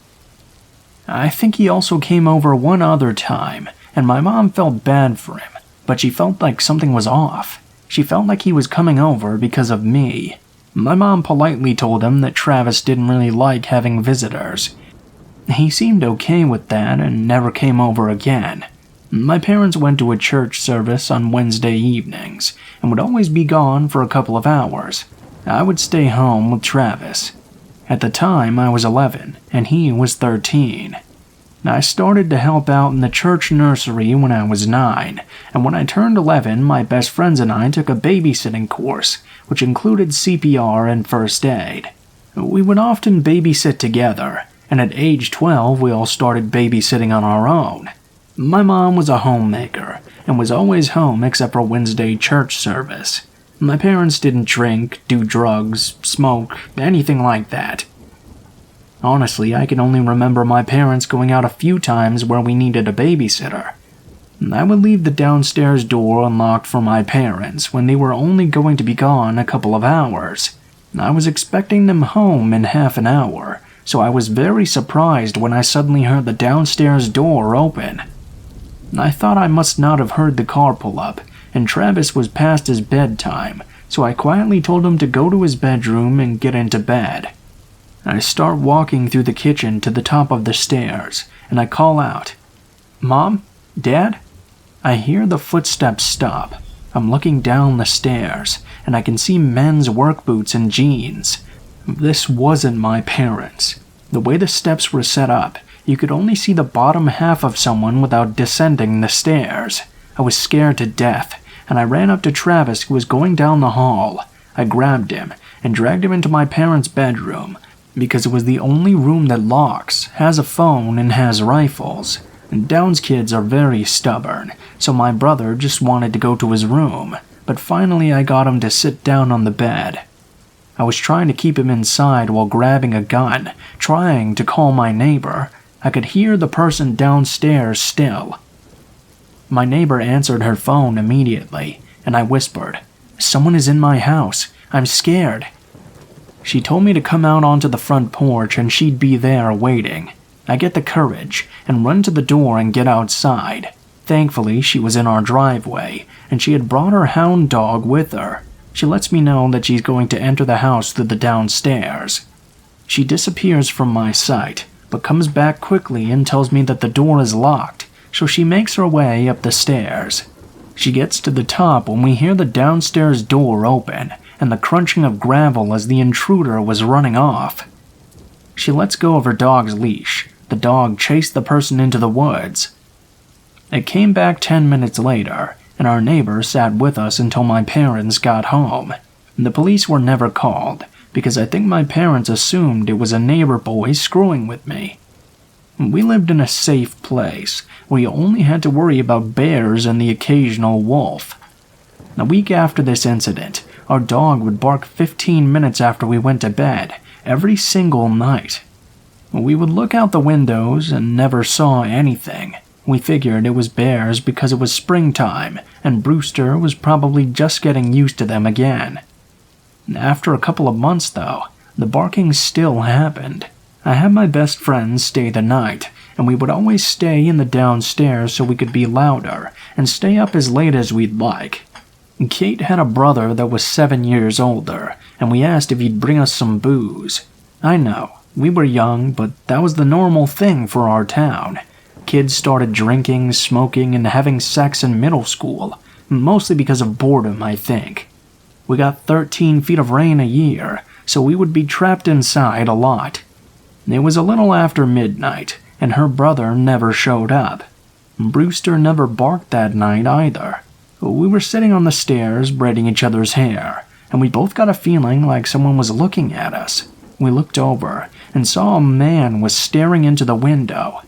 We ran up the stairs in a panic. We thought maybe it was her brother, but he wouldn't have come to the window to spy on us, and the face seemed too dark to be his. but we had the lights on in the downstairs area, and there were no lights by that outside window, so it was hard to tell who it was.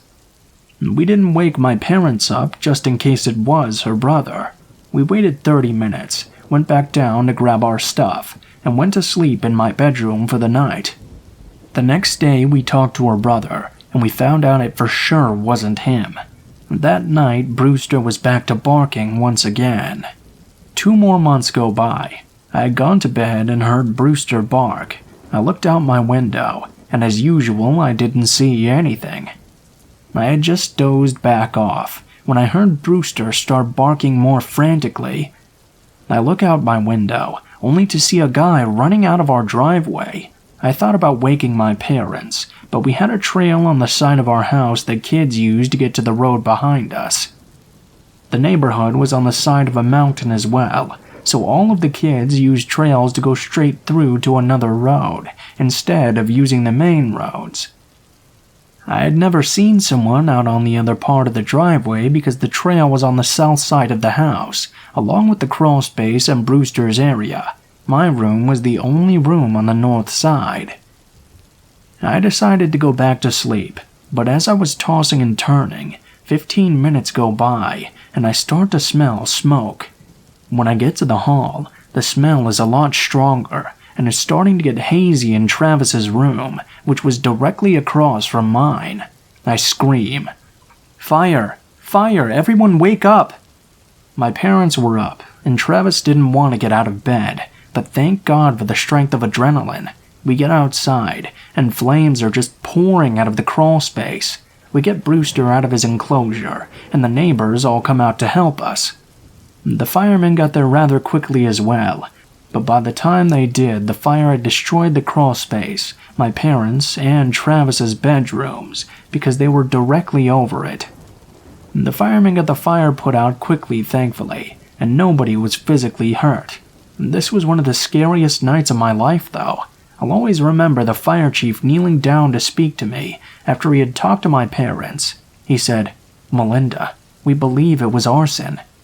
I was young, so I looked at him with tears streaming down my face and said in anger, "Who is arson?" Everyone started laughing. I was sitting there thinking, how is this funny? That damn arson could have killed my family. So he sat there and explained to me what arson was. I'm still friends with the old fire chief's son, and I share that story with him often, because his father passed away from cancer when we were teens. Honestly, his father is the only happy memory I have of that horrific night. The island I grew up on had a city and a village out south. We lived out south, but before the village. We had firemen for out south, north, and the city. We had state troopers for the inland, and city cops for the city limits. My mom took my brother and I to our family friend's house, whilst my dad dealt with the fire officials and a state trooper who showed up later. After the investigation, my family, neighbors, and firemen pieced together that a person had been living in our crawl space for at least 4 months. We know he set the house on fire on purpose because he had used a box of matches. My mom said the first odd thing she noticed that night was the smell of sulfur. We also happened to know who did it. It turns out it was Mark. His uncle was one of the firemen who showed up at our house first, and saw him standing near our driveway watching. My mother had told him my description of what the person was wearing that I saw fleeing from our house, and that was the exact same outfit he was still in. Behind our house near the crawlspace area, my dad found where he hung out when he wasn't in the crawlspace. There were tons of cigarette butts, cans of soda, which were also found in the crawlspace. But because it wasn't locked, our insurance company wouldn't have paid for the repairs. This is because the space with our water tanks was always supposed to be locked. So my parents never said anything to the police, and the firemen never said anything either. By pursuing this, we could have not had a home, a house that my father had built. It took 4 months for our house to be repaired, and it smelled like ozone even years later. What bothers me the most is knowing he had seen me and my friends undressed numerous times whilst changing in the rec room during tons of sleepovers. Where he had set up shop was right next to the plywood, with the holes drilled through. He listened in to all our secrets. I never explained to my friends that he had seen and heard us during our sleepovers, mostly because I didn't want them to feel sick to their stomachs like I did, and still do. I still have issues when it comes to being home alone. I can't sleep if I'm the only adult in the house. I keep the volume on everything very low. I'm scared to shower. I like to be able to see out the front door, and I have night terrors to this day. I'm 34 now. I've been dealing with anxiety since the fire, and panic attacks since I was 18. Just recently, I was diagnosed with PTSD. When the intruder was in his early 20s, he was also later caught for burning down a few houses and was put into jail. My childhood toys were all stored in that crawl space, along with a lot of our family's sentimental possessions. I hope this was an easy read. I've been dealing with a possible neurological condition for the past year, and I lose my train of thought easily, so I struggle to find words that are simple.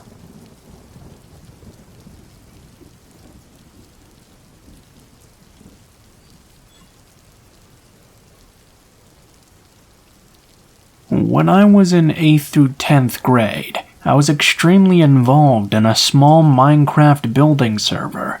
The average age was probably 15 to 17, and I joined a group of builders and Skyped with them every weekend for hours. We all became close very fast, and trusted each other enough that we all followed each other on Instagram. I became particularly close with one of the builders in my friend group, named Peter. Peter was in the same grade as me, and we ended up texting quite a lot. I heard rumors that Peter might have a crush on me. He denied them, of course, which I found laughable because it was the internet, so I brushed it off. Everything was fine for a while, until something began to feel off whenever I talked to him. I was starting to constantly catch him telling small lies. This bothered me, so I figured it was time to distance myself from Peter, and I stopped talking to him for a while. And cut to a few months later of no contact, when Peter out of the blue texts me, saying that he's going to be possibly transferring to my high school so he can get in-state tuition for college. Peter's plan was to somehow live completely alone and support himself while in high school. My stomach dropped when I read the text, and I knew this felt very, very off. I tried to be calm. I told him that his plan was crazy. I told him it's oddly convenient that he also chose my random suburb. Peter insists that this plan will work, and it's just a coincidence that he's going to my high school. I'm trying to call Peter's bluff, and hoping he's just screwing with me because I suddenly cut him off. Then, Peter says he already bought the plane tickets and is going to stay in my town and visit some high school in the area. Fear washes over me, and I realize Peter definitely has some very unhealthy attachment to me. He was not bluffing. To my horror, he later posts a picture on Snapchat of him at the airport. He asked me to meet up with him while he's there, and of course I decline. Later, I see on his Snapchat story that he's taking a tour of my high school. Peter is taking lots of videos and pictures, probably hoping that I could see. Luckily, though, I was stuck at home with pneumonia. I spent the next few days on edge, afraid he was going to ring my doorbell at any moment. Luckily, he was not smart enough to find where I live. He flew home and didn't follow through with his plan. The baffling part was, none of my old group on the Minecraft server thought he was doing anything creepy. I feel like I was going crazy for thinking this was weird. I thought my rejection of this meetup and continued no contact would be the end of it once and for all, but about 2 years later, I had just committed to my dream college. I still stupidly followed Peter on social media because I wanted some kind of warning if he ever came to my area. Once again, Peter did. I see him posing in front of the library at my college with a caption saying, "Transferring here is definitely the move." Cut to a few months later. He finds out I had a boyfriend and directly contacts me for the first time in over 2 years. He starts out asking strange questions like, "Will he protect you?" I shouldn't have answered, but for some reason I did. I finally blocked him and stopped following him on social media out of fear. So far since then, he hasn't tried to contact me since. I know I definitely made some mistakes because I was young and scared, and had lots of others telling me it wasn't a big deal.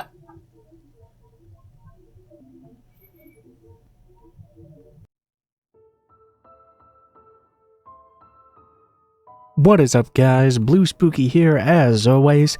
Thank you guys so much for watching, especially if you made it this far to the end of the video. If you guys enjoyed the content of this video, please be sure to like, share, comment, and subscribe if you feel so inclined. If you do decide you like my content enough to subscribe, please be sure to hit the bell button right next to the subscribe button and turn notifications to all so you can be notified of every video I post in the future.